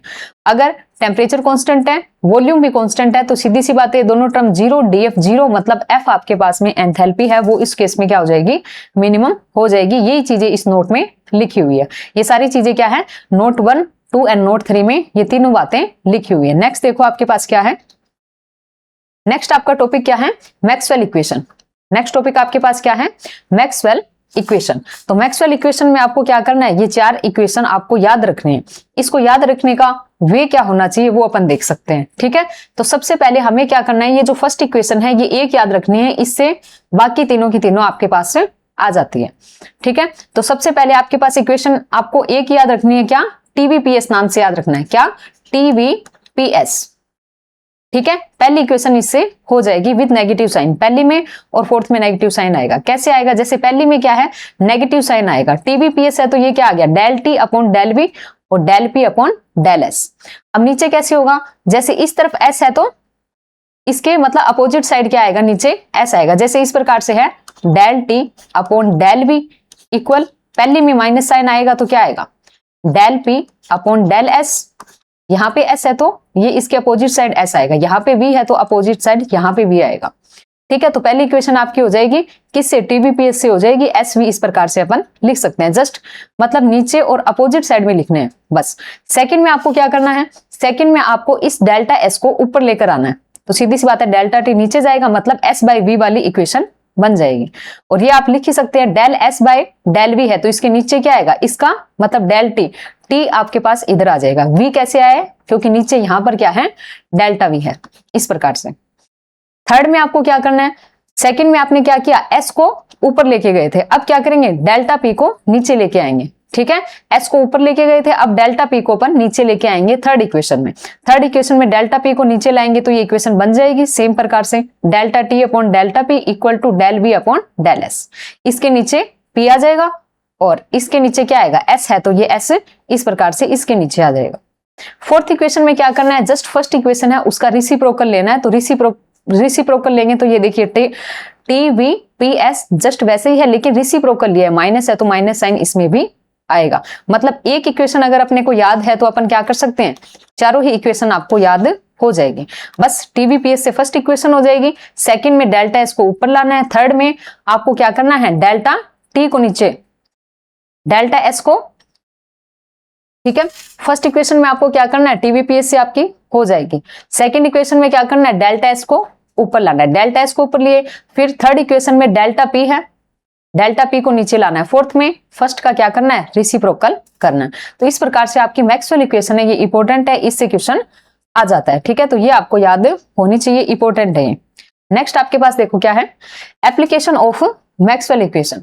मैक्सवेल इक्वेशन के एप्लीकेशंस का मतलब है कि जो मैक्सवेल इक्वेशन आपकी 4 इक्वेशन है उससे क्या क्या रिजल्ट्स फाइंड हो सकते हैं। जैसे आपके पास क्या है, पहला क्लोसियस क्लेपेरॉन इक्वेशन जो होती है, क्लोसियस इक्वेशन लिखिए, क्लोसियस क्लेपेरॉन इक्वेशन ये जो थी इसको अपन किससे फाइंड कर सकते हैं, जो आपके पास कौन सा होता है आपके पास में मैक्सवेल इक्वेशन के थ्रू इसको ड्राइव किया जा सकता है, ठीक है। नेक्स्ट आपके पास में क्या है, रेशियो आपके पास में क्या है, ratio of adiabatic and isothermal coefficient of इलास्टिसिटीज, coefficient of इलास्टिसिटीज। तो वो भी अपन क्या करते हैं, किससे फाइंड करते हैं, मैक्सवेल इक्वेशन से फाइंड करते हैं। अब ये होते क्या है वो अपने को देखने हैं, ठीक है। आपके पास में क्या है, इलास्टिसिटी कोफिशिएंट है, वो 2 केस के लिए फाइंड करना है, एक तो आइसोथर्मल और एक आपके पास में कौन सा है, एडियाबैटिक। तो नॉर्मली अपन जो क्या होता है, कोफिशिएंट ऑफ इलास्टिसिटी होता है, उसको क्या बोलते हैं, बल्क मॉडुलस बोलते हैं। क्या बोलते हैं, बल्क मॉडुलस बोलते हैं। इसको किससे लिखेंगे, ES से लिख देंगे। किससे लिख देंगे, ES से। इसकी वैल्यू कितनी होती है, change in pressure delta P upon आपके पास में कौन सी होती है, स्ट्रेन होती है, कौन सी, वॉल्यूम वाली स्ट्रेन होती है, मतलब डेल्टा वी अपॉन वी। तो कैसे हो गया, इसकी वैल्यू कितनी आ गई, माइनस का we delta P upon delta we. कुछ इस प्रकार से क्या होता है, बल्क मॉडुलस या फिर कोफिशिएंट ऑफ इलास्टिसिटी का फॉर्मूला बनता है। अब इस चीज को अपने को क्या करना है, ये वाली क्वांटिटी जो है, ये वाली क्वांटिटी अपने को 2 केस के लिए फाइंड करनी है, आइसोथर्मल और एक किसके लिए, एडियाबैटिक के लिए फाइंड करनी है। तो वो अपने पास में क्या आ जाएंगे, इनके elasticity coefficient 2 isothermal and adiabatic process के लिए आ जाएंगे। तो सबसे पहले आइसोथर्मल की बात करते हैं। आइसोथर्मल क्या होता है, आइसोथर्मल में क्या होता है, पीवी इक्वल टू एनआरटी जो इक्वेशन है, पीवी इक्वल टू एनआरटी है, ये दोनों कांस्टेंट है। आइसोथर्मल में टी कांस्टेंट है, तो ये पूरा का पूरा टर्म ही क्या हो जाता है, कांस्टेंट बन जाता है, मतलब पीवी इक्वल टू क्या हो जाता है, कांस्टेंट हो जाता है, ठीक है। अब इसका डिफरेंशिएशन करेंगे तो पीडीवी प्लस वीडीपी, और ये तो कांस्टेंट है तो कांस्टेंट का आ गया 0। हमें क्या चाहिए, ये वाली टर्म चाहिए, we delta P upon delta we. तो अपन ने यहां से क्या कर सकते हैं, ये वैल्यू फाइंड कर सकते हैं माइनस साइन के साथ। V del P upon del V की वैल्यू कितनी आएगी, प्रेशर के बराबर आ जाएगी प्लस पी के बराबर आ जाएगी। यही आपके पास में क्या है, आइसोथर्मल के लिए इलास्टिसिटी कोफिशिएंट आ गया। तो आइसोथर्मल है तो अपन इसको ईटी लिख देते हैं, ठीक है। नेक्स्ट अपन बात करते हैं किसके लिए, एडियाबैटिक के लिए। तो एडियाबैटिक प्रोसेस में क्या होता है, अब आपके पास में क्या है, एडियाबैटिक प्रोसेस है। तो एडियाबैटिक में क्या होता है, PV gamma equal to constant होता है। तो अपन क्या करेंगे, डिफरेंशिएशन करेंगे। डिफरेंशिएशन कर सकते हैं, गामा आगे आएगा तो वी की पावर गामा -1 एंड पी आपका रह जाएगा डीवी, क्योंकि वी की रिस्पेक्ट में किया है। फिर V gamma constant DP equal to 0। इससे वैल्यू फाइंड करेंगे किसकी, माइनस का V DP upon DV equal to कितना आ जाएगा, गामा पी आ जाएगा। इसको क्या बोल देंगे, ई एस बोल देंगे। ये आपके पास में क्या होती है, एडियाबैटिक प्रोसेस के लिए क्या आ जाएगा, इलास्टिसिटी कोफिशिएंट आ जाएगा। एस लिखा है क्यों, क्योंकि उसमें एडियाबैटिक में क्या होती है, एंट्रोपी आपकी कांस्टेंट रहती है, इसलिए ऐसा लिखा गया है। तो ये आपके पास आ गया ईटी की वैल्यू, मतलब आइसोथर्मल के लिए इलास्टिसिटी कोफिशिएंट कितना होता है, प्रेशर के बराबर, और एडियाबैटिक के लिए कितना होता है, गामा इंटू प्रेशर के बराबर। गामा आपको पता है ये क्या होता है, इनका रेशियो पूछ लेते हैं कई बार, ये इंपॉर्टेंट है, इनका रेशियो पूछ लिया जाता है। ES बाय ET का रेशियो पूछ लिया जाता है, तो ये कितना होता है, गामा होता है। Gamma equal to CP by CV, ठीक है। या फिर इसको क्या लिख सकते हैं, 1 + 2 बाय F। F यहाँ पर क्या है, F यहाँ पर क्या है, डिग्री ऑफ फ्रीडम है। क्या है, डिग्री ऑफ फ्रीडम, ठीक है। ये आपके पास क्या है, डिग्री ऑफ फ्रीडम है। नेक्स्ट देखो आपके पास क्या है, ठीक है। नेक्स्ट आपके पास क्या टॉपिक है, नेक्स्ट आपके पास टॉपिक है production of low temperature. Low temperature का मतलब किस प्रकार से प्रोड्यूस कर सकते हैं, उसकी आपके पास क्या आएगी, 3 या 4 टेक्निक आएगी, ठीक है। तो पहला आपके पास में कौन सा है, Joule Thomson expansion. Joule Thomson expansion. इसमें क्या होता है कि एक आपके पास में गैस है, उसे हाई प्रेशर से लो प्रेशर की तरफ क्या किया जाता है, एक्सपेंड किया जाता है। एक्सपेंड करेगी तो वो क्या करेगी, अपनी इंटरनल एनर्जी को यूज करेगी, और इंटरनल एनर्जी यूज होगी तो उसका टेम्परेचर क्या जाएगा, नीचे जाएगा। नीचे जाएगा तो क्या हो जाएगा, मतलब उसका टेम्परेचर कम हो जाएगा, उसकी कूलिंग हो जाएगी। ये ही सिद्धांत काम करता है किसमें, जूल थॉमसन एक्सपेंशन में, ठीक है। ये सारा इसमें लिखा हुआ है। अब आपको देखो क्या करना है कि जूल थॉमसन कोफिशिएंट है, उसका फॉर्मूला इंपॉर्टेंट है। एक बार सिर्फ इतना ही पूछा गया है, जैसे ये वाला फॉर्मूला है, सिर्फ ये भी पूछा गया है, ठीक है। तो इसमें होता क्या है कि जैसे ऑलमोस्ट सारी गैसें हैं वो क्या करती हैं, अदर गैसें कूलिंग शो कर लेती हैं, लेकिन आपके पास में एक तो होता है H2 और एक आपके पास में हीलियम। ये दोनों क्या करती है, हीटिंग शो करती है। इन्हें आसानी से क्या नहीं किया जा सकता, ठंडा नहीं किया जा सकता। बहुत लो टेम्परेचर पर जाकर ये क्या करती है, मतलब इनको ठंडा किया जाता है, आसानी से इनको ठंडा नहीं किया जा सकता। एक इसमें क्या होता है, एंथैल्पी जो है, H जो है वो आपकी क्या रहती है, कांस्टेंट रहती है, किसमें, जूल थॉमसन एक्सपेंशन में। अब आपके पास आता है जूल थॉमसन कोफिशिएंट μH, ठीक है, जिसका फॉर्मूला आपके पास क्या होता है, μH, ये वाला इंपॉर्टेंट है। क्या होता है, μH इक्वल टू कितना होता है, delta T upon delta P at H, क्योंकि H आपके पास कांस्टेंट है, इक्वल टू कितना, 1/Cp, फिर आपके पास में T है, del V upon del T at P minus V। ये आपके पास फॉर्मूला है। इस फॉर्मूले से अपन क्या करेंगे, एक तो आइडियल गैस और एक आपके पास रियल या वंडरवाल गैस के लिए μH जो है, जूल थॉमसन कोफिशिएंट जो है, वो अपन क्या करेंगे, फाइंड करेंगे इस फॉर्मूले से, ठीक है। तो वो फाइंड करेंगे तो देखो किस प्रकार से करेंगे। तो सबसे पहले अपन क्या करेंगे, आइडियल गैस के लिए क्या करेंगे, μH की वैल्यू फाइंड करेंगे। आइडियल गैस के लिए वैसे ये क्या है, वे है फाइंड करने का। आपको याद रखना आइडियल गैस के लिए 0 होता है, उसके लिए भी वैल्यू आपको पता लग जाएगी। बस आपको सिर्फ रिजल्ट ही दिमाग में रखने हैं, ये सब समझने के पर्पज से है। तो PV इक्वल टू क्या होता है, आइडियल गैस के लिए nRT होता है। MUH फाइंड करना है तो आपको देखो ये वाला फॉर्मूला है, 1/Cp, ठीक है। आपको क्या करना है, del V upon del T find करना है प्रेशर कांस्टेंट करके, फिर T का मल्टीपल करना है, फिर -V करना है। अब ये प्रोसेस आप जैसे ही करोगे तो आप देखोगे कि आपका रिजल्ट क्या आएगा, ये वाला ही रिजल्ट है। ये वाला रिजल्ट क्या आ रहा है, 0 आ रहा है। 0 आ रहा है तो इससे आपको क्या पता चलेगा, ये वाला रिजल्ट 0 है तो आपके पास Joule Thomson coefficient ideal gas के लिए क्या होता है, 0 होता है। आपको बस ये इतना ही याद रखना है, बस बाकी सब समझने के पर्पज से। नेक्स्ट आपके पास, ठीक है, नेक्स्ट आपके पास में क्या है, Joule Thomson coefficient for real gas. Real gas, अब रियल गैस को वंडरवाल गैस बोल दो या फिर रियल गैस बोल दो। अब आपके पास वंडरवाल इक्वेशन लिखनी है आपको कितनी, n इक्वल टू 1 मोल के लिए। तो कितनी है, P प्लस यहाँ पे क्या होता है, n स्क्वायर होता है, V माइनस NB ऐसा कुछ होता है, और यहाँ पे nRT होता है। n की वैल्यू 1 होगी तो ये क्या आ गया, P plus A by V square, V minus B equal to R T. ठीक है, अपने को क्या चाहिए, del B upon del T at P चाहिए, तो वो अपन ने क्या कर लिया, इस इक्वेशन से फाइंड कर लिया, कितना आया v minus P plus 2a upon R T. अब इसको t से मल्टीप्लाई करेंगे, मतलब अपने को क्या फाइंड करना था ultimate, del B upon del T at P, और फिर इसको t से मल्टीपल, फिर माइनस का क्या होता है v होता है, और बाहर आपके पास में क्या होता है 1 अपॉन सी पी होता है, यही तो आपके पास क्या होता है म्यूच होता है, म्यूच होता है, यही फाइंड करना है। तो इसकी वैल्यू क्या आ गई आपके पास में, म्यूच की वैल्यू यहाँ पे कितनी आ जाती है, ये तो आपके पास में है t से मल्टीपल करके माइनस v किया है, तो ये रिजल्ट आपका इस प्रकार से यहां से दिख रहा है कि आपके पास v से v कैंसिल हो रहा है, कैंसिल होगा तो कितना बचेगा 2a upon R T minus B, 1 upon C P 2a upon R T minus B. कैसे आया ये आपको याद नहीं रखना, इसका रिजल्ट क्या है वो आपको याद रखना है, ये ही इंपॉर्टेंट है। ठीक है, तो ये रियल गैस के लिए क्या आ जाएगा, म्यूच आ जाएगा, जूल थॉम्सन कोफिशिएंट आ जाएगा। नेक्स्ट देखो क्या है, नेक्स्ट आपके पास में इसमें कुछ कंडीशंस हैं जो हमें समझनी है। तो पहले आपके पास कंडीशन क्या दी गई है, ये कंडीशन आपके पास क्या है, when 2a upon R T is greater than b, 2a upon R T जब क्या हो b से बड़ा हो, तो म्यूच इक्वल टू कितना आ जाएगा, 2a अपॉन आर टी से 2a upon R T b से बड़ा है, तो यहां से देखोगे तो क्या आ रहा है पॉजिटिव आ रहा है, पॉजिटिव आएगा तो रियल गैस के लिए बातें हो रही है, तो ये क्या आएगा म्यूच पॉजिटिव आ गया। ठीक है, अब आपके पास में क्या है, अब आपके पास में क्या है, म्यूच इक्वल टू कितना है पॉजिटिव है, म्यूच पॉजिटिव है, म्यूच की वैल्यू कितनी है delta T upon delta P है। इसमें क्या किया गया है, गैस को पहले हाई प्रेशर से लो प्रेशर की तरफ क्या किया गया है, मतलब इसको एक्सपेंड किया गया, एक्सपेंड किया गया मतलब यहाँ पे क्या है आपका एक्सपेंशन है, एक्सपेंशन है तो सीधी सी बात है यहाँ पे क्या है एक्सपेंशन होता है, तो वहां पे क्या होता है प्रेशर कम होता है, प्रेशर क्या होता है कम होता है। तो पहले केस के लिए आपको क्या रखना है म्यूच पॉजिटिव रखना है, नीचे वाली क्वांटिटी पहले से ही कम है तो इसको भी क्या होना पड़ेगा, डेल्टा टी को भी नेगेटिव होना पड़ेगा, तब जाके ये क्या आएगा म्यूच जो है आपका, ये वैल्यू इसकी म्यूच है delta T upon delta P, total क्या आएगा पॉजिटिव आएगा। टोटल पॉजिटिव कब आएगा, जब दोनों ही नेगेटिव हो, प्रेशर तो पहले से ही नेगेटिव है, कम है क्योंकि एक्सपेंशन हो रहा है, तो यहाँ पे इस केस के लिए क्या होगा डेल्टा टी को क्या होना पड़ेगा नेगेटिव होना पड़ेगा, कम होना पड़ेगा, तो इसीलिए लिख देंगे अपन क्या, एक्सपेंशन में टेम्परेचर घटेगा, कूलिंग हैपन्स, मतलब यहाँ पर क्या होगी कूलिंग होगी, किस केस के लिए 2a upon R T is greater than b, इस केस के लिए क्या होगी कूलिंग होगी।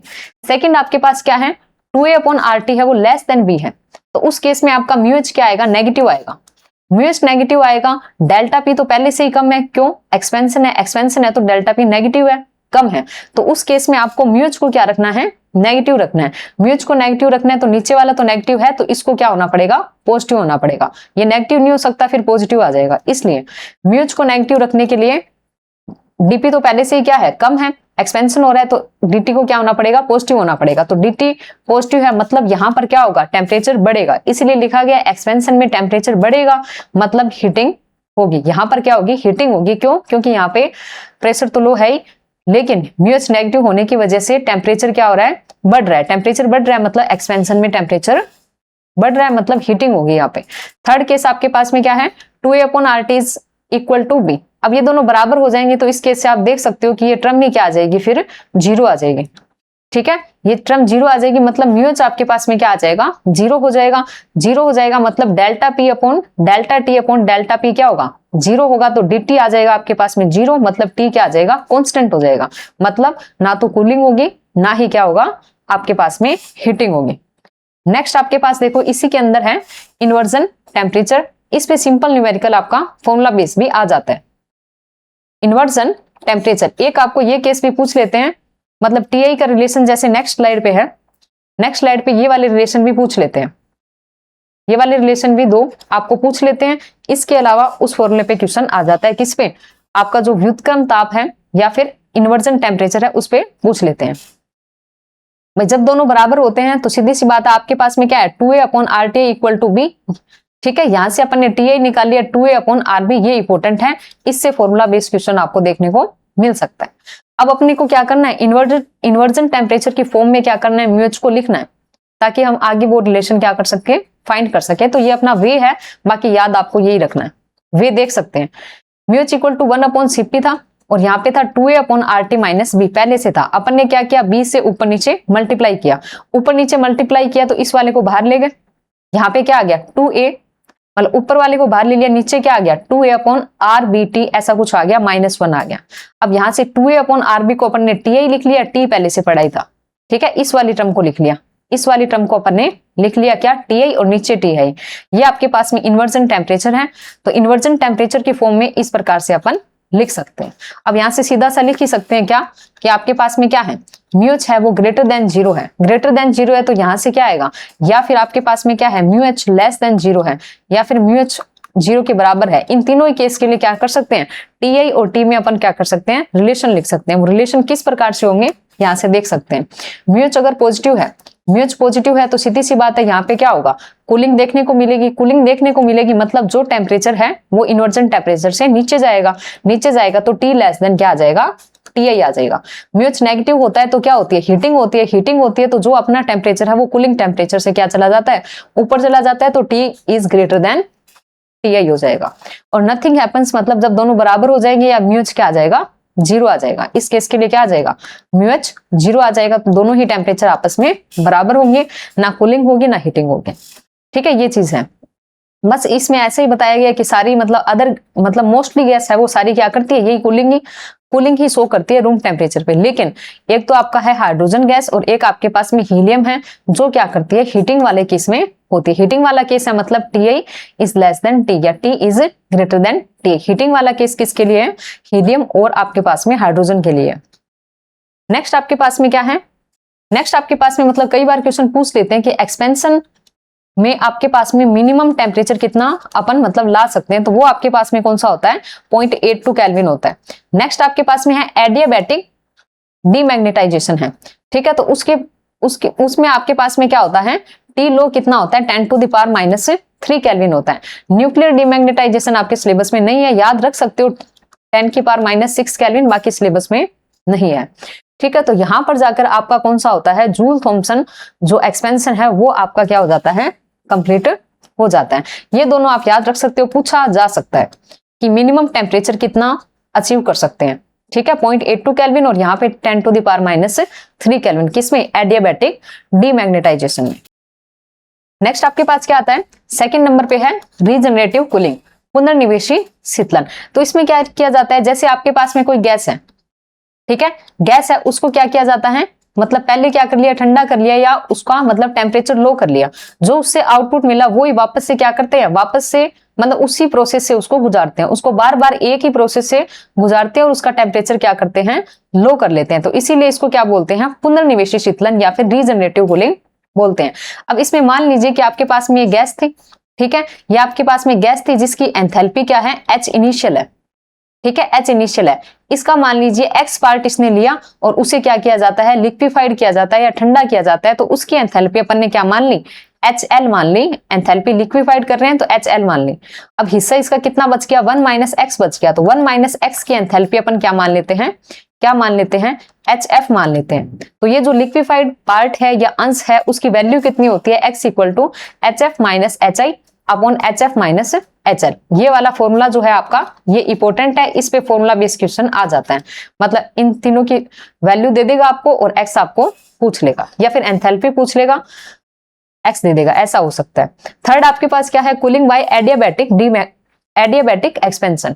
ठीक है, एडियाबैटिक एक्सपेंशन में क्या है, डेल्टा क्यू क्या आ रही है, 0 आ रही है, एनर्जी में चेंज क्या आ रहा है, 0 आ रहा है, तो इससे भी क्या हो जाता है, लो टेम्परेचर अपने को मिल जाता है। तो इसके लिए इक्वेशन कौन कौन सी हो जाएगी, TV gamma equal to constant, TV की power gamma -1 equal to constant, किसी से भी क्या आ सकता है, मतलब ये आपके पास में क्या है, एडियाबैटिक एक्सपेंशन से अपन लो टेम्परेचर फाइंड कर सकते हैं। ये दो इसकी क्या आ जाएगी, इक्वेशन आ जाएगी। 4 नंबर में आपके पास क्या है, कूलिंग बाय एडियाबैटिक डीमैग्नेटाइजेशन। ठीक है, ये आपके पास में क्या है, रुद्धोष्म विचुंबकन द्वारा शीतलन। ये जो आपके पास तकनीक है ये सबसे मतलब लो टेम्परेचर फाइंड करने की सबसे बेस्ट टेक्निक इसी को माना जाता है। अब इसमें होता क्या है कि आपके पास इसमें क्या होता है, अनुचुंबकीय पदार्थ होता है, पैरामैग्नेटिक सब्सटेंस होता है। क्या होता है, पैरामैग्नेटिक सब्सटेंस। ठीक है, पैरामैग्नेटिक सब्सटेंस या हिंदी में बोले तो अनुचुंबकीय पदार्थ इसके अंदर होता है। अब इसे क्या किया जाता है, पहले तो क्या करते हैं, इसको मैग्नेटाइज करते हैं, फिर इसको डीमैग्नेटाइज करते हैं। तो डीमैग्नेटाइज करेंगे, विचुंबकित करेंगे, तो इससे वो क्या करता है, अपना इंटरनल एनर्जी को यूज करता है, जिससे उसका टेम्परेचर क्या चला जाता है, लो चला जाता है, कम हो जाता है। तो ये भी उसका क्या होता है, कूलिंग का एक वे है, लो टेम्परेचर फाइंड करने का एक तरीका है।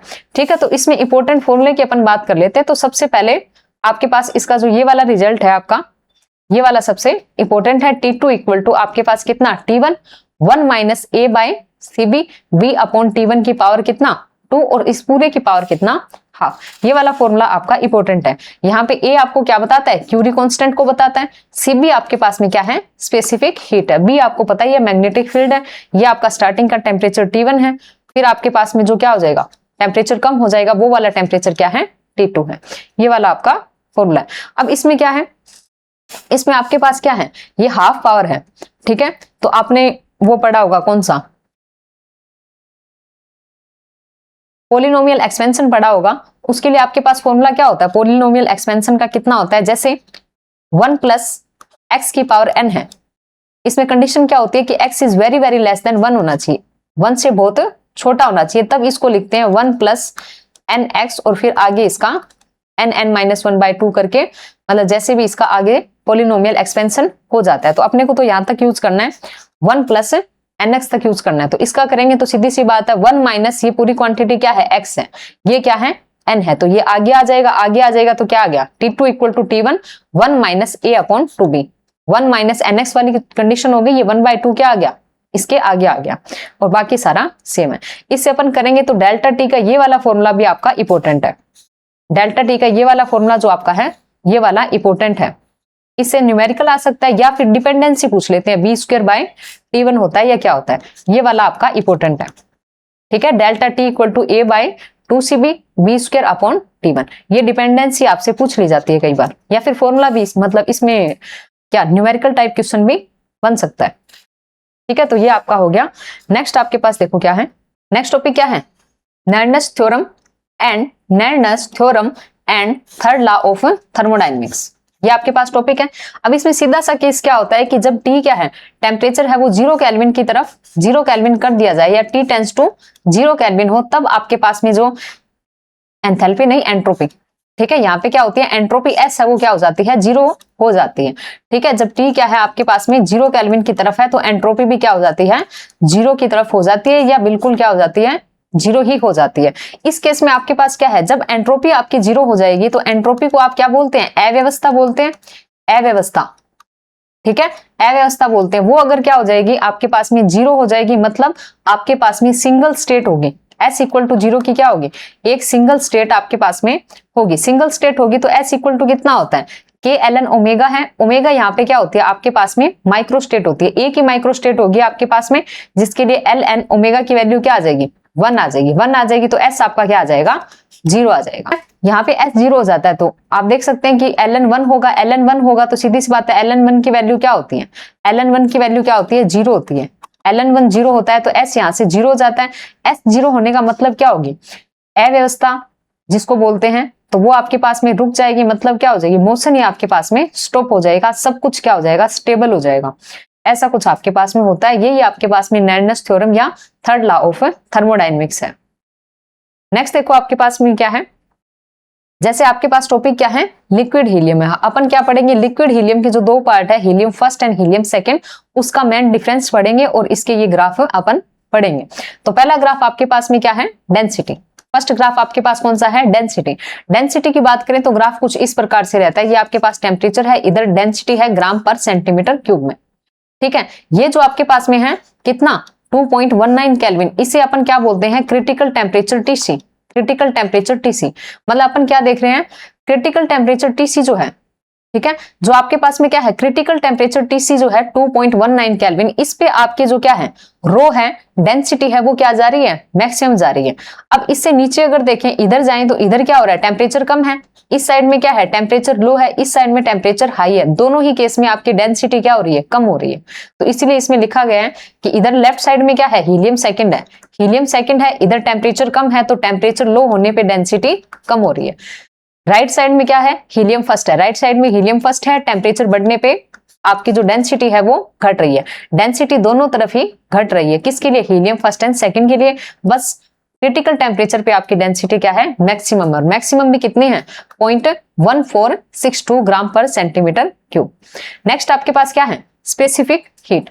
नेक्स्ट आपके पास आता है स्पेसिफिक हीट। स्पेसिफिक हीट की बात करें तो इसमें आपके पास क्या है, यही आपका कौन सा है, क्रिटिकल टेम्परेचर TC जो है, ठीक है, उस पे तो क्या आ रहा है, आपकी जो हीट है, जो स्पेसिफिक हीट है वो क्या जा रही है, मैक्सिमम की तरफ जा रही है, या फिर ठीक है मैक्सिमम की तरफ जा रही है। यहाँ पे क्या है, T is less than TC, और यहाँ पे क्या है, T is greater than TC।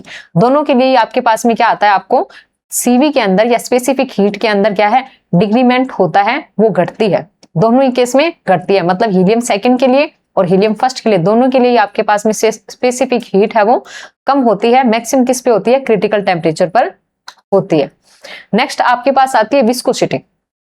क्या होती है, विस्कोसिटी। विस्कोसिटी का ग्राफ है वो टेम्परेचर के साथ बताया गया, नीटा का विस्कोसिटी कोफिशिएंट का नीटा का टेम्परेचर के साथ ग्राफ बनाया गया है। तो उसमें अगर अपन देखें, ये आपके पास में क्या आ गया, TC आ गया, ठीक है। इसके राइट साइड में देखिए, अगर ये वाला राइट साइड में देखिए तो यहाँ पे क्या हो रहा है, ग्राफ बढ़ रहा है। ग्राफ बढ़ रहा है मतलब नीटा की वैल्यू क्या आ रही है, टेम्परेचर के साथ बढ़ रही है। टेम्परेचर के साथ बढ़ रही है मतलब हीलियम फर्स्ट की नीटा ज्यादा है, मतलब नीटा हीलियम 1, ठीक है, इसकी क्या हो रही है, हाई हो रही है। लेकिन नीटा आपके पास हीलियम सेकंड, उसमें आप देखोगे तो इसमें बहुत ज्यादा क्या हो रहा है, बहुत ज्यादा ये घट रही है, बहुत ही कम हो रही है, ठीक है। रैपिड चेंज आपको देखने को मिल रहा है, इसमें क्या हो रहा है, ये बहुत ज्यादा कम हो रही है, बहुत ही ज्यादा कम है, बहुत ही ज्यादा कम है। नीटा अगर कम होगी तो सीधी सी बात है वो क्या होगा, इजीली फ्लो हो पाएगा, इजीली फ्लो हो पाएगा। इसीलिए इसको क्या बोलते हैं, हीलियम सेकंड को क्या बोलते हैं, सुपर फ्लूइड या अति तरल बोलते हैं। पूछ लेते हैं सुपर फ्लूइड किसकी प्रॉपर्टी है, तो वो हीलियम सेकंड की प्रॉपर्टी है, ठीक है। ये आपके पास कौन सा हो गया, विस्कोसिटी हो गया। नेक्स्ट आपके पास आता है थर्मल कंडक्टिविटी।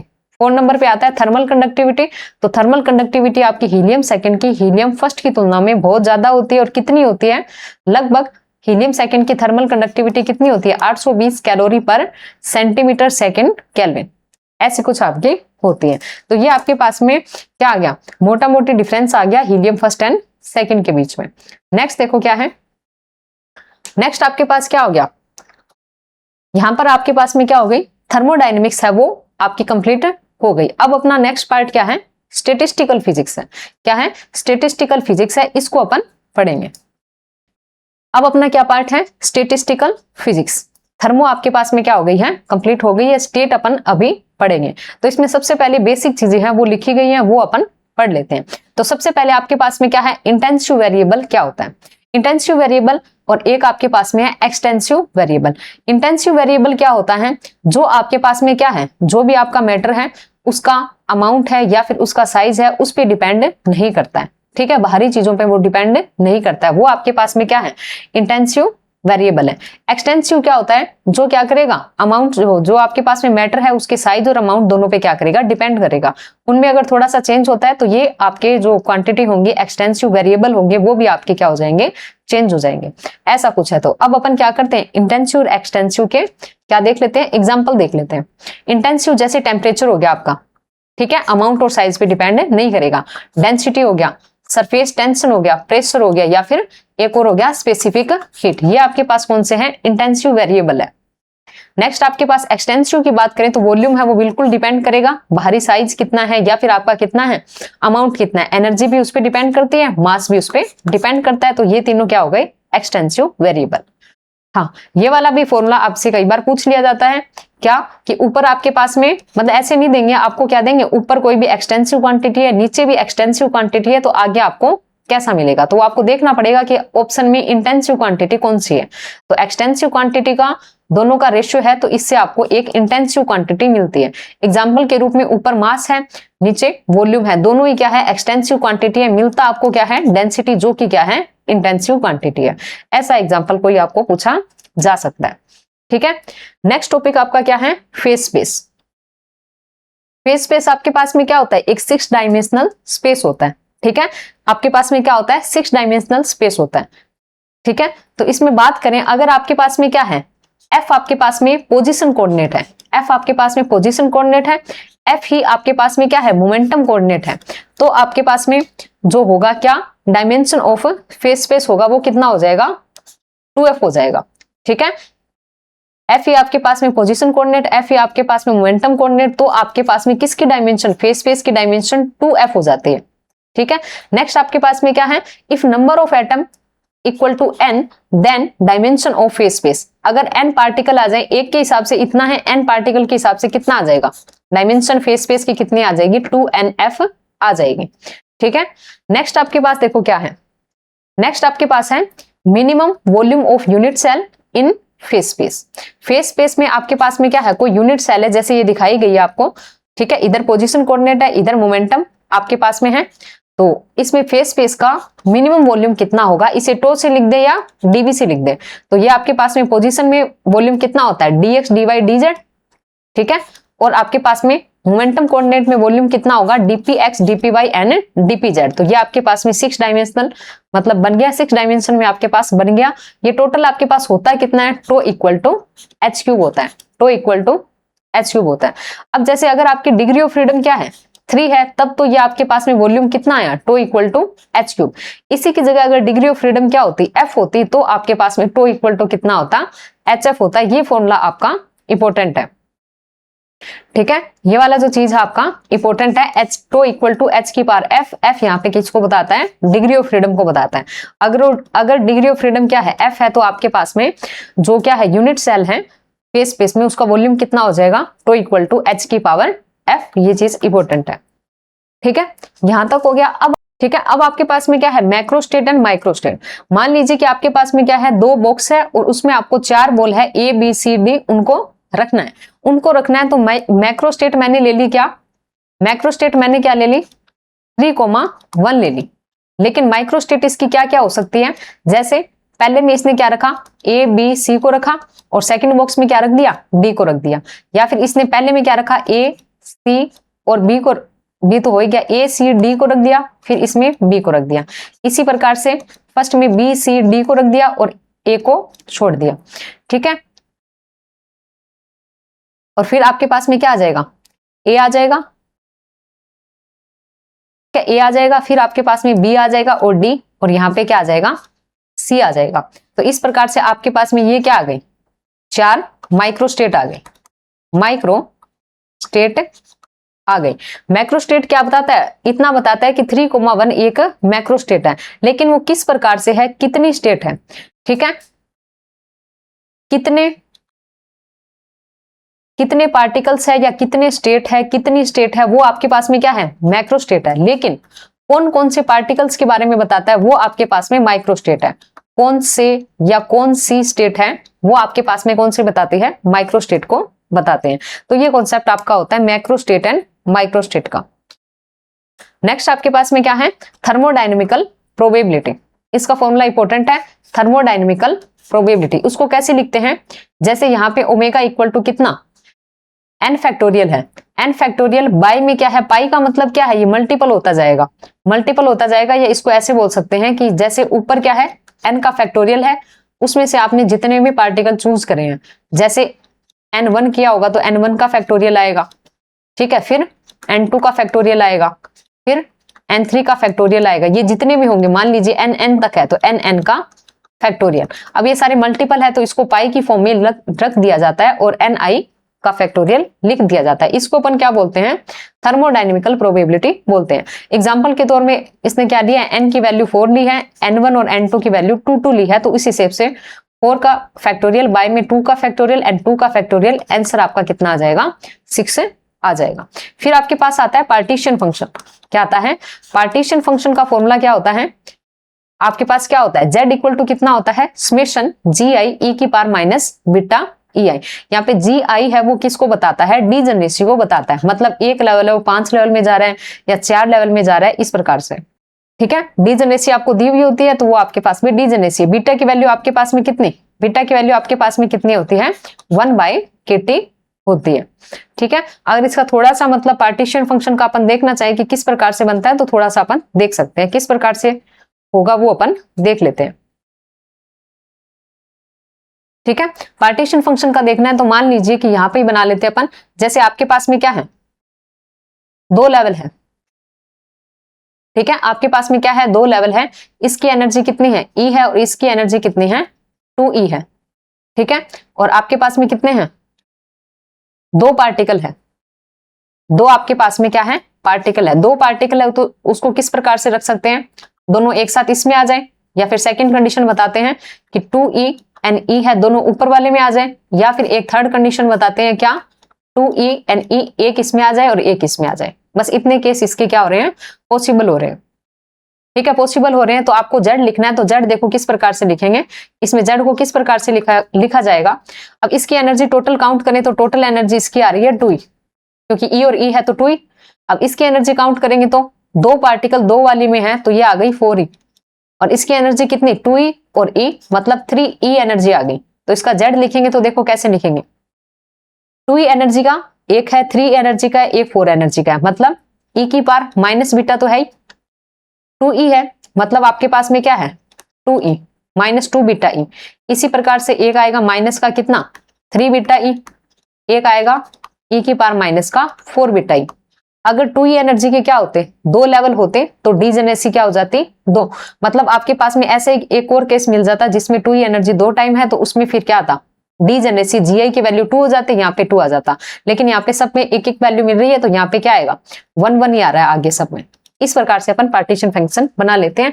नेक्स्ट आपके पास देखो क्या है, स्टेटिस्टिक्स, ठीक है, वो अपन को पढ़नी है। किस प्रकार से होती है, एक तो आपके पास में क्या है क्लासिकल स्टेटिस्टिक्स, ठीक है, क्लासिकल स्टेटिस्टिक्स जिसको अपन क्या बोलते हैं MB, मैक्सवेल बोल्ट्जमैन स्टेटिस्टिक्स। और फिर आपके पास में आता है क्वांटम स्टेटिक्स में कौन सी आती है आपके पास में, एक तो आपके पास में बोस-आइंस्टीन और दूसरी आपके पास में कौन सी आती है फर्मी डिराक आती है। तो उसको अपन समझ लेते हैं किस प्रकार से ये होती है। इनको अपन क्या करेंगे, एक कंपैरिजन के फॉर्म में पढ़ेंगे। कंपैरिजन के फॉर्म में पढ़ेंगे तो देखो किस प्रकार से होगा। कंपैरिजन फॉर्म में सबसे पहले आपके पास क्या है MB है, MB मतलब मैक्सवेल बोल्ट्जमैन, बोस-आइंस्टीन और फर्मी डिराक। सबसे पहले क्या है आपके पास में first point, identical and distinguishable particle. इसमें क्या है identical and indistinguishable, identical and indistinguishable particle. अब ये डिस्टिंग्विशेबल क्या होता है और इनडिस्टिंग्विशेबल पार्टिकल क्या होता है। जैसे आपके पास में इसमें दो पार्टिकल है, वो दोनों ही सेम होंगे। जैसे दो पार्टिकल दे दिए AA, इसमें भी दो पार्टिकल है, दोनों ही क्या होंगे सेम होंगे, लेकिन वो एक स्टेट में नहीं आ पाते, ठीक है, इसमें सेम ही होंगे एक जैसे। इनडिस्टिंग्विशेबल मतलब इनमें आप क्या नहीं कर सकते, कोई फर्क नहीं कर सकते। इसमें क्या होंगे एक जैसे होंगे सारे, लेकिन डिस्टिंग्विशेबल होंगे, मतलब दो पार्टिकल है तो वो AB के फॉर्म में होंगे। तीन पार्टिकल का बोल दिया तो सेम नहीं ले सकते, ABC लेना पड़ेगा, इसमें सारे सेम होंगे, ऐसा होता है, ठीक है। नेक्स्ट आपके पास में इसमें क्या होते हैं गैसियस एटम होते हैं, गैस एटम होते हैं। और इसमें क्या होते हैं बोस-आइंस्टीन है तो इसमें कौन से होते हैं बोसोन होते हैं। और बोसोन पार्टिकल कौन कौन से होते हैं आपके पास में, फोटोन होते हैं, ठीक है, फोटोन होते हैं, फोटोन ही लिख दिया क्या, फोटोन फोनोन, ठीक है, फोटोन फोनोन। या फिर जिसके लिए क्या हो कोई भी आपको जैसे 2He4 दे दिया, 2He4 दे दिया, उसमें number of electron plus number of proton plus number of neutron, इनका एडिशन अगर क्या आता है इवन आता है तो वो क्या कहलाते हैं बोसोन ही होते हैं। जैसे इसमें देखें तो 2 + 2 + 2 तीनों ही वैल्यू 2 2 है तो 6 आएगा, मतलब ये क्या है एक बोसोन है, ठीक है। तीनों का एडिशन अगर इवन आता है तो वो क्या होता है बोसोन होता है। ओड आ जाए तो वो कौन सा होता है फर्मियोन होता है। फर्मी डिराक है तो उसमें कौन से पार्टिकल होंगे फर्मियोन्स होंगे, क्या होंगे फर्मियोन्स, फर्मियोन्स होंगे। फर्मियोन्स होंगे तो सीधी सी बात है इलेक्ट्रॉन हो सकता है, प्रोटॉन न्यूट्रॉन हो सकता है, या फिर इन तीनों का एडिशन क्या देने वाला ओड जिसका होगा वो भी आपके पास में क्या होगा फर्मियोन होगा, ठीक है। फर्मियोन होगा मतलब FT स्टैटिक को फॉलो करेगा। नेक्स्ट आपके पास में क्या है स्पिन की बात की गई है थर्ड में, स्पिन नॉट डिफाइन। MB के लिए कोई भी स्पिन आपके पास डिफाइन नहीं है। इसमें बोसोन्स के लिए क्या होती है इंटेजर स्पिन होती है, मतलब 0 1 2 3 4 5 मतलब इंटेजर फॉर्म में होती है। FT में कौन सी होती है फर्मी डिराक में हाफ ओड इंटेजर होती है, ठीक है। इसमें कौन सी होती है इंटेजर, इंटेजर होती है। इसमें कौन सी होती है half odd integer, odd integer, ठीक है। हाफ ओड इंटेजर होती है, मतलब आप देख सकते हो हाफ है और ओड फॉर्म में चलेगा 1/2 3/2 5/2, ठीक है 1/2 3/2 5/2 7/2। नेक्स्ट आपके पास में क्या है Pauli exclusion principle not followed. MB में फॉलो नहीं होगा, लेकिन बोसोन्स और फर्मियोन्स ये क्या है ये दोनों के दोनों आपके पास में क्या करेंगे पोली एक्सक्लूजन प्रिंसिपल को फॉलो करेंगे। नेक्स्ट आपके पास में फिफ्थ पॉइंट क्या है more than one particle can be in a single state. मतलब इसमें क्या है एक स्टेट के अंदर एक से ज्यादा पार्टिकल रह सकते हैं, मतलब 2 3 4 एक भी रह सकता है, इस एक के अलावा 2 या 3 ऐसे रह सकते हैं। इसमें क्या होगा more than one particle can be in single state, इसमें भी ऐसा हो सकता है, ठीक है। इसमें भी ऐसा हो सकता है, लेकिन ये पॉइंट इंपॉर्टेंट है, फर्मियोन के अंदर क्या होता है, एक स्टेट में सिर्फ एक ही रहता है, more than one particle can't be in a single state. मतलब दो स्टेट है तो उसमें एक में एक रहेगा, एक में एक ऐसे रहेगा। अगर आपने ऐसे लिखा है फर्मियोन में तो ये गलत है, मतलब एक स्टेट में दो नहीं रह सकते, ये फर्मियोन के अंदर होता है। अब थोड़ी सी इसकी बात कर लेते हैं। जैसे मान लीजिए इसकी एक स्टेट के अंदर क्या है, 3 पार्टिकल है, और इसकी भी एक स्टेट के अंदर बोस-आइंस्टाइन वाले में भी 3 है, तो इसमें तो ये इस प्रकार से होंगे ए बी सी, और इसमें कैसे होंगे ए ए ए होंगे। इसकी तो एक ही स्टेट बनेगी, लेकिन इसकी 3 स्टेट बन सकती है। पहले एबीसी है, मतलब इस प्रकार से होगा, इसमें क्या होगा, एबीसी होगा, इसमें ए होगा, और इसमें तो सिंगल में एक स्टेट में एक ही आता है, किसमें, फर्मियोन में।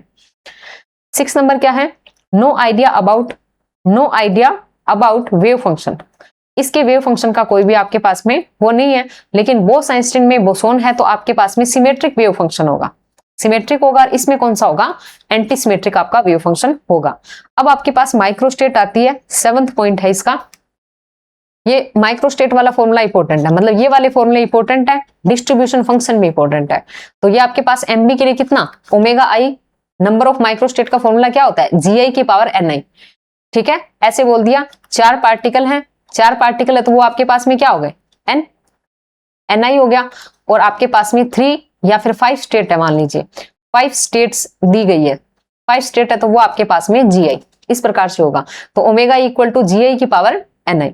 इसी प्रकार से बीई स्टेटिक्स में क्या है, बोस-आइंस्टाइन में omega I equal to N I plus G I minus 1, इसका फैक्टोरियल, फिर इसका एन आई का फैक्टोरियल, फिर इसका जी आई माइनस 1 का फैक्टोरियल। फॉर्मूले ये सारे ही इंपॉर्टेंट है। फर्मी डिराक में जी आई सी एन आई, ठीक है, कम्यूटेशन फॉर्म में फाइंड करते हैं। इसकी वैल्यू क्या आ जाएगी, जी आई का फैक्टोरियल, नीचे आपके पास में एन आई का फैक्टोरियल, फिर क्या बचेगा, जी आई माइनस एन आई का फैक्टोरियल। नेक्स्ट आपके पास में है डिस्टिंग्विशेबल फंक्शन या डिस्ट्रीब्यूशन फंक्शन होगा। ठीक है, डिस्ट्रीब्यूशन फंक्शन होगा। तो इसमें क्या होगा आपके पास में, F E equal to N I upon G I. तो सबसे पहले बोस-आइंस्टाइन में सिंपल होता है, ई की पावर माइनस का बीटा ई आई, ठीक है, या 1 अपॉन भी कर सकते हैं। इसके अंदर कौन सा होता है, बीई के अंदर कितना होता है, -1, जैसे 1 अपॉन ई की पावर अल्फा प्लस बीटा ई, इसमें -1 होता है। एफ टी में क्या होता है, +1 होता है। इसमें माइनस बीटा ई आई है, या फिर 1 अपॉन बीटा ई आई है, एक्स्ट्रा अल्फा जुड़ के इसमें -1 और इसमें +1 आपका होता है। ये आपके पास में क्या होता है, कंपैरिजन होता है तीनों स्टेटिक्स के अंदर। नेक्स्ट आपके पास क्या है, if temperature is very high, जैसे ही टेम्परेचर बढ़ेगा, ये जो आपकी क्वांटम स्टेटिक्स है वो किसके अंदर कन्वर्ट हो जाएंगी, क्लासिकल स्टेटिक्स एमबी के अंदर चली जाएंगी जब टेम्परेचर हाई होगा। नेक्स्ट आपके पास में S इक्वल टू आपने पढ़ा है एंट्रोपी का फॉर्मूला के एल एन ओमेगा, ये वाला फॉर्मूला इंपॉर्टेंट है, इसमें न्यूमेरिकल आ जाता है। जैसे क्या है, S इक्वल टू माइनस का के भी बाहर, समेशन है आपके पास में पी आई, आपके पास प्रोबेबिलिटी बताता है P I L N P I upon G I, ये आपके पास में प्रोबेबिलिटी है और ये आपके पास में डीजनरेसी है। जैसे आपके पास काफी स्टेट हो तो उसको ऐसे लिखेंगे, के बी है, फिर आपके पास में पहली की प्रोबेबिलिटी P1, फिर L N P1 by G1, 2 state दे रखी है, उनकी डीजनरेसी और probability P1 P2 G1 G2 है, तो ये P2 ln P2 bye G2। ठीक है, इस प्रकार से आपको न्यूमेरिकल देखने को मिल सकता है, ये फॉर्मूला इंपॉर्टेंट है। ठीक है, नेक्स्ट देखो क्या है, नेक्स्ट इसका क्या है, आपके पास में लास्ट टॉपिक है ये शायद, ब्लैक बॉडी रेडिएशन। ठीक है, ब्लैक बॉडी रेडिएशन है। ब्लैक बॉडी रेडिएशन का आपको पता ही है, ब्लैक बॉडी क्या होती है भाई, एक ऐसी बॉडी जो क्या कर सकती है, हर प्रकार की वेवलेंथ को क्या कर सकती है, इमिट भी कर सकती है और अब्जॉर्ब भी कर सकती है, उसे अपन क्या बोलते हैं, ब्लैक बॉडी बोलते हैं। तो ब्लैक बॉडी के लिए आपके पास में क्या है, एनर्जी डेंसिटी या फिर इसको क्या बोल सकते हैं, इंटेंसिटी बोल सकते हैं। यू लैम्डा और लैम्डा के बीच में ग्राफ बनाया जाता है। वो ग्राफ कुछ इस प्रकार से आप देख सकते हैं। आप क्या देख रहे हैं कि इसमें क्या है, जैसे जैसे टेम्परेचर बढ़ता जा रहा है, ये आपने ग्राफ देख लिया, ये आपके पास में क्या है, T1 टेम्परेचर है, ये इसकी क्या है, मीन वेवलेंथ लैम्डा बने। T2 के अराउंड लैम्डा M2 है, ये क्या है, मीन वेवलेंथ है, क्या है,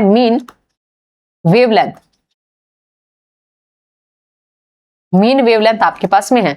T3 के अराउंड कितनी है, लैम्डा T3 है।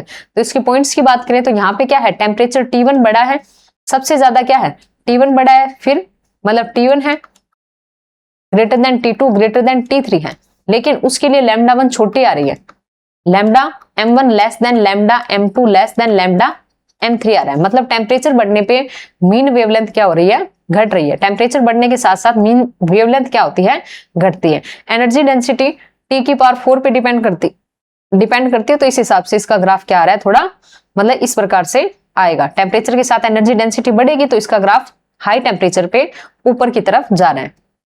ठीक है, तो ये वाला केस हो गया। इससे अपने को क्या पता चल रहा है कि लैम्डा m है वो डिसप्रोपोर्शनल है टेम्परेचर के। ठीक है, तो यहां से अपने को क्या पता चल रहा है, lambda m is proportional to 1/t। 1/t है तो यहां से अपने पास में क्या आता है, विंड का डिस्प्लेसमेंट लो आ जाता है, वो अपन आगे भी लिख लेंगे जैसे यहाँ लिख रखा है। और इसकी इंपॉर्टेंट रिजल्ट क्या है, जैसे आपके पास में क्या है, एनर्जी डेंसिटी यू लैम्डा है, यू लैम्डा का जो मैक्सिमम है वो क्या होता है, T⁵ के प्रोपोर्शनल रहता है। या इसकी इंटीग्रेशन फॉर्म की बात कर लें तो वो T⁴ के आपके पास क्या होता है, प्रोपोर्शनल रहता है। ठीक है, अब आपके पास में इसमें क्या आता है, इस वाले रिजल्ट से विंड्स डिस्प्लेसमेंट लो आता है, जिसमें क्या होता है कि मीन वेवलेंथ है वो टेम्परेचर की क्या होती है, डिसप्रोपोर्शनल होती है। मतलब लैम्डा mt इक्वल टू क्या आ जाता है, एक कांस्टेंट b आ जाएगा। इस b को क्या बोल देंगे, विंड्स कांस्टेंट बोल देंगे, जिसकी वैल्यू आपके पास में कितनी होगी, 0.293 सेंटीमीटर इंटू केल्विन। नेक्स्ट आपके पास क्या है, प्लांक हाइपोथेसिस है। पास में क्या है, प्लांक हाइपोथेसिस है। प्लांक हाइपोथेसिस में क्या होगा, जैसे आपके पास में क्या है, जैसे आपके पास में इसमें क्या होता है, इसमें जैसे अपन क्या करते हैं, क्लासिकल स्टेट की बात करें अगर अपन, तो उसमें आपके पास में क्या होता है, जैसे आपके पास में एनर्जी डेंसिटी है, एनर्जी डेंसिटी का इस प्रकार से फॉर्मूला बनता है क्या, 8π²/c³। ये आपके पास में क्या होती है, मीन एनर्जी होती है। ठीक है, ये किसकी वैल्यू है, मीन एनर्जी की वैल्यू है, और ये आपके पास में क्या है, डी न्यू है। इसी प्रकार से इसी को क्या कर सकते हैं, न्यू को c/λ से एनर्जी डेंसिटी को लैम्डा की फॉर्म में लिखा है, वो कितना आ गया, 8π/λ⁴ d लैम्डा। ऐसा कुछ अपने पास क्या आता है, क्लासिकल स्टेटिक से, मतलब क्लासिकल स्टेट जो है उससे अपने पास इस प्रकार से रिजल्ट आते हैं। ठीक है, क्लासिकल थ्योरी हमें कुछ इस प्रकार से रिजल्ट देती है। अब इसमें प्रॉब्लम कहाँ आती है, जब आपके पास में क्या होता है, जब आपके पास में लैम्डा टेंड्स टू 0 है या फिर न्यू टेंड्स टू इनफाइनाइट है। इन दोनों केस में आपके पास में देखोगे, न्यू इनफाइनाइट करोगे तो ये क्या आ जाएगा, इनफाइनाइट आ जाएगा, या फिर लैम्डा को 0 करोगे तो ये वाली चीज आपके पास में क्या आएगी, इनफाइनाइट आएगी। इस केस को अपन ने क्या बोला, उन्होंने क्या बोला कि एनर्जी डेंसिटी क्या आ रही है, इनफाइनाइट आ रही है। इसको अपन जो कि क्या नहीं होती है, पॉसिबल नहीं होती है। इसको क्या कहा जाता है, अल्ट्रावायलेट कैटास्ट्रोफी या फिर अल्ट्रावायलेट कैटास्ट्रोफ अपने पास कहा जाता है। ठीक है, लैम्डा टेंड्स टू 0 या न्यू टेंड्स टू इनफाइनाइट पे अपने पास में एनर्जी डेंसिटी क्या आती है, इनफाइनाइट आ जाती है, जो कि पॉसिबल नहीं है। अब इसको क्या बोलते हैं, अल्ट्रावायलेट कैटास्ट्रोफी बोलते हैं। अब इस चीज को रिमूव करने के लिए हमें क्या करना पड़ेगा, क्वांटम थ्योरी का यूज करना पड़ेगा। जैसे क्लासिकल से एक रिजल्ट आ जाता है जिसमें ये वाला चीज सेट नहीं बैठती है। ठीक है, सेट नहीं बैठती है तो क्लासिकल की जगह क्या करेंगे, जो प्लांक हाइपोथेसिस है उसमें क्या बताया गया, प्लांक के द्वारा क्या बताया गया कि क्लासिकल पार्टिकल की जगह हमें क्या करना चाहिए, फोटोन पार्टिकल, जो कि क्या है, क्वांटम पार्टिकल है, उसको यूज करना चाहिए। तो उसकी जो मीन एनर्जी है, मीन एनर्जी में जो फर्क आएगा वो अपन इस प्रकार से देख सकते हैं। सब कुछ सेम रहेगा, चेंज कहाँ आएगा, सिर्फ मीन एनर्जी में। इसमें मीन एनर्जी कितनी ली गई है, क्लासिकल वाले में kT ली गई है, लेकिन यहाँ पे मीन एनर्जी अलग ली जाएगी। जैसे यू न्यू डी न्यू, इस प्रकार से फॉर्मूला देखें एनर्जी डेंसिटी का, तो 8π²/c³। ठीक है, यहाँ पे मीन एनर्जी है, यहाँ पे डी न्यू है, के पास में क्या है, डी न्यू है। अब इसमें मीन एनर्जी कितनी ली गई है, क्वांटम के हिसाब से कितनी ली गई है, hν/e⁻ ली गई है। अब ये मीन एनर्जी यूज करते हैं तो अपने पास लैम्डा टेंड्स टू 0 और न्यू टेंड्स टू इनफाइनाइट, इस केस पर एनर्जी डेंसिटी है वो इनफाइनाइट की तरफ नहीं जाती है, हमें सही रिजल्ट मिलते हैं। ठीक है, इसलिए इसको इंट्रोड्यूस किया गया था। अल्ट्रावायलेट कैटास्ट्रोफ अपने को मिल रहा था, इसको रिमूव करने के लिए क्या लिया गया था, क्वांटम थ्योरी का यूज किया गया था, जिसमें ई बार है फोटोन का कितना होता है, hν/hν/kT-1 होता है। अब इसकी वैल्यू इसमें रख दी। ठीक है, इसकी वैल्यू मीन एनर्जी की रख दी। इसके अलावा इसी की क्या कर ली अपन ने, लैम्डा वाली फॉर्म भी फाइंड कर ली, 8πhc/λ⁵ d λ/e⁻ कितना, hc/λ⁵ अब इससे अपन क्या करेंगे, एक तो रेले जीन्स, एक होता है विंस लॉ। पहले वाला था विंस डिस्प्लेसमेंट लॉ, एक होता है विंस लॉ और रेले जीन्स, वो रिजल्ट यहां से मिल जाते हैं। कैसे होते हैं देखो, अब आपके पास में क्या आता है, इन्हीं से फाइंड करेंगे। आपके पास में क्या है, रेले जीन्स लॉ। क्या आता है, रेले जीन्स लॉ। अब रेले जीन्स है तो थोड़ा सा ऐसे सोच सकते हैं कि रेले को इस प्रकार से लिखा है तो कहीं ना कहीं इसमें क्या है, उल्टा लैम्डा ही है। ठीक है, उल्टा क्या है, लैम्डा है, मतलब ये क्या होता है, हाई लैम्डा पे फॉलो होता है, हाई लैम्डा। थोड़ा सा ऐसे याद रखने का ये वे है, बाकी सीधा याद रहता है तो ठीक है, थोड़ा लैम्डा से याद रख सकते हैं कि ये क्या है, हाई लैम्डा पे फॉलो होता है। हाई लैम्डा पे फॉलो होता है तो अपन ने सबसे पहले क्या किया, प्लांक जो डिस्ट्रीब्यूशन था उसका फॉर्मूला लिख लिया, 8 pi H C upon lambda के पावर 5 डी लैम्डा अपॉन ये जो क्वांटिटी है ये लिख लिया। अब अपन ने क्या बात की, हाई लैम्डा की बात की। हाई लैम्डा की बात की तो जो आपके पास एक्सपोनेंशियल टर्म है e की power H C upon lambda K T. अब देखो लैम्डा जब हाई होगी, नीचे कोई हाई क्वांटिटी होगी तो ये पूरी की पूरी क्या बनेगी, लो क्वांटिटी बनेगी। ये क्या है, लैम्डा हाई है तो ये पूरी की पूरी क्वांटिटी जो है आपकी, पूरी की पूरी क्वांटिटी ये क्या आ जाएगी, लो जाएगी। लो जाएगी तो इसका एक्सपेंशन करेंगे, जैसे 1 प्लस यही आएगा क्वांटिटी, फिर इसका मान लो जो भी आता है वो धीरे धीरे मान लो स्क्वायर आता है, तो फिर क्या होगा, लो क्वांटिटी का नीचे है उसका स्क्वायर करेंगे तो और भी ज्यादा मतलब छोटी क्वांटिटी आएगी। इसीलिए अपन क्या करेंगे, इसको सिर्फ 1 plus H C upon lambda K T से ही लिख देंगे, बस इतना ही लिख देंगे। इतना लिख देंगे तो अपन क्या करेंगे, इसकी वैल्यू ये यहां पर पुट कर देंगे, यहां पर पुट कर देंगे ये वाली वैल्यू, तो 1 से 1 कैंसिल हो जाएगा, बचेगा क्या, खाली H C upon lambda K T बचेगा। ठीक है, तो ऐसा करेंगे तो आपके पास रिजल्ट क्या आएगा, भाई ये ऊपर चला जाएगा, lambda K T H C नीचे बच जाएगा। ऐसा कुछ होगा तो आपके पास में क्या आएगा, U lambda D lambda equal to कितना आएगा, 8 pi K T upon lambda की पावर 4 डी लैम्डा। तो ये आपके पास में रैले जीन्स लो से आपको मतलब उसकी कंडीशन रखने पे आपको रैले जीन्स का लो यही होता है, 8 pi K T upon lambda की पावर 4 डी लैम्डा। नेक्स्ट आपके पास आता है विन्स लो। विन्स लो है वो लो लैम्डा, जैसे वो हाई लैम्डा पे इसका जस्ट उल्टा लो लैम्डा या फिर हाई फ्रीक्वेंसी कह सकते हैं। ठीक है, हाई फ्रीक्वेंसी कह दो या लो लैम्डा पे फॉलो होता है। अब लैम्डा लो है तो आपके पास में क्या है, e की पावर एच सी अपॉन के टी लैम्डा के टी -1 है, ऐसा कुछ है। तो सीधी सी बात है आपके पास में लैम्डा लो है, नीचे क्या है छोटी क्वांटिटी है तो पूरी क्वांटिटी क्या होगी, बड़ी क्वांटिटी होगी। ठीक है, ये पूरी की पूरी क्वांटिटी क्या होगी, बहुत बड़ी क्वांटिटी होगी। अब इतनी बड़ी क्वांटिटी से एक माइनस करने पे कोई खास फर्क पड़ेगा नहीं, तो इसको एक को क्या कर देंगे, नेग्लेक्ट कर देंगे बड़ी क्वांटिटी में से, क्योंकि लैम्डा लो है नीचे लो क्वांटिटी है मतलब पूरी क्वांटिटी बड़ी हो गई। ठीक है, e की पावर बड़ी है तो सीधी सी बात है बड़ी क्वांटिटी है तो उससे -1 करने पे कोई खास फर्क पड़ेगा नहीं, तो उसको नेग्लेक्ट कर दिया। तो इस पूरे को क्या लिख देंगे, e की power H C upon lambda K T. तो आपका रिजल्ट कुछ इस प्रकार आएगा, u lambda D lambda equal to 8 pi H C upon lambda की पावर 5 e की पावर कितना माइनस का H C upon lambda K T. ये आपके पास में क्या आएगा, विन्स लो आ जाएगा। विन्स लो वो पहले वाला आपके पास में रैले जीन्स आ जाएगा। ठीक है, ये सारे प्लांक डिस्ट्रीब्यूशन के बाद में रिजल्ट अपने को मिलते हैं। नेक्स्ट आपके पास स्टीफन फॉर्मूला है, जिसका ये स्टीफन्स लॉ है, इसका ये फॉर्मूला इंपॉर्टेंट है। ठीक है, इस पे न्यूमेरिकल आ जाता है कई बार कि जो पावर है रेडिएटेड पावर है P इक्वल टू कितना आता है, E इंटू ए सिग्मा T की पावर आपके पास में क्या होता है, 4 होता है। सिग्मा यहाँ पे क्या है, स्टीफन कॉन्स्टेंट है, 5.67 into 10 to the power -8 volt meter -2 kelvin -4, इस प्रकार से इसकी यूनिट होती है। ठीक है, ये आपका स्टीफन लॉ हो गया, P प्रोपोर्शनल टू D की पावर 4, इस पे फॉर्मूला आ जाता है। नेक्स्ट आपके पास एंट्रोपी है अलग अलग सिस्टम के लिए, उसकी थोड़ी सी अपन बात कर लेते हैं। जैसे सबसे पहले आपके पास में क्या है, आइसोचोरिक प्रोसेस।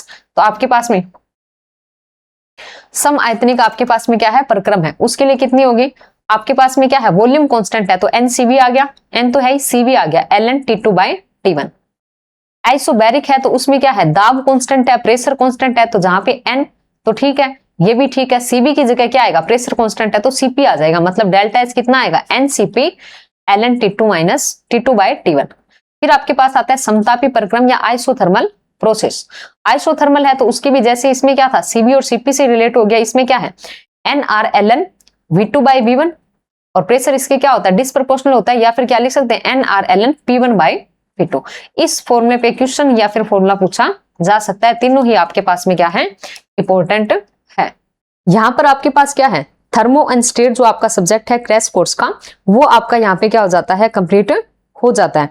अब इस पूरे की जो आपकी पीपीटी है, ये इस पीपीटी की जो PDF है वो आपको टेलीग्राम चैनल पे मिलेगी, और टेलीग्राम चैनल की लिंक है वो आपको डिस्क्रिप्शन में भी दी हुई है और आपके कमेंट में भी दी हुई है। वहां से आप क्या कर सकते हैं, इसकी PDF को डाउनलोड कर सकते हैं और उसका रिवीजन आप कर सकते हैं।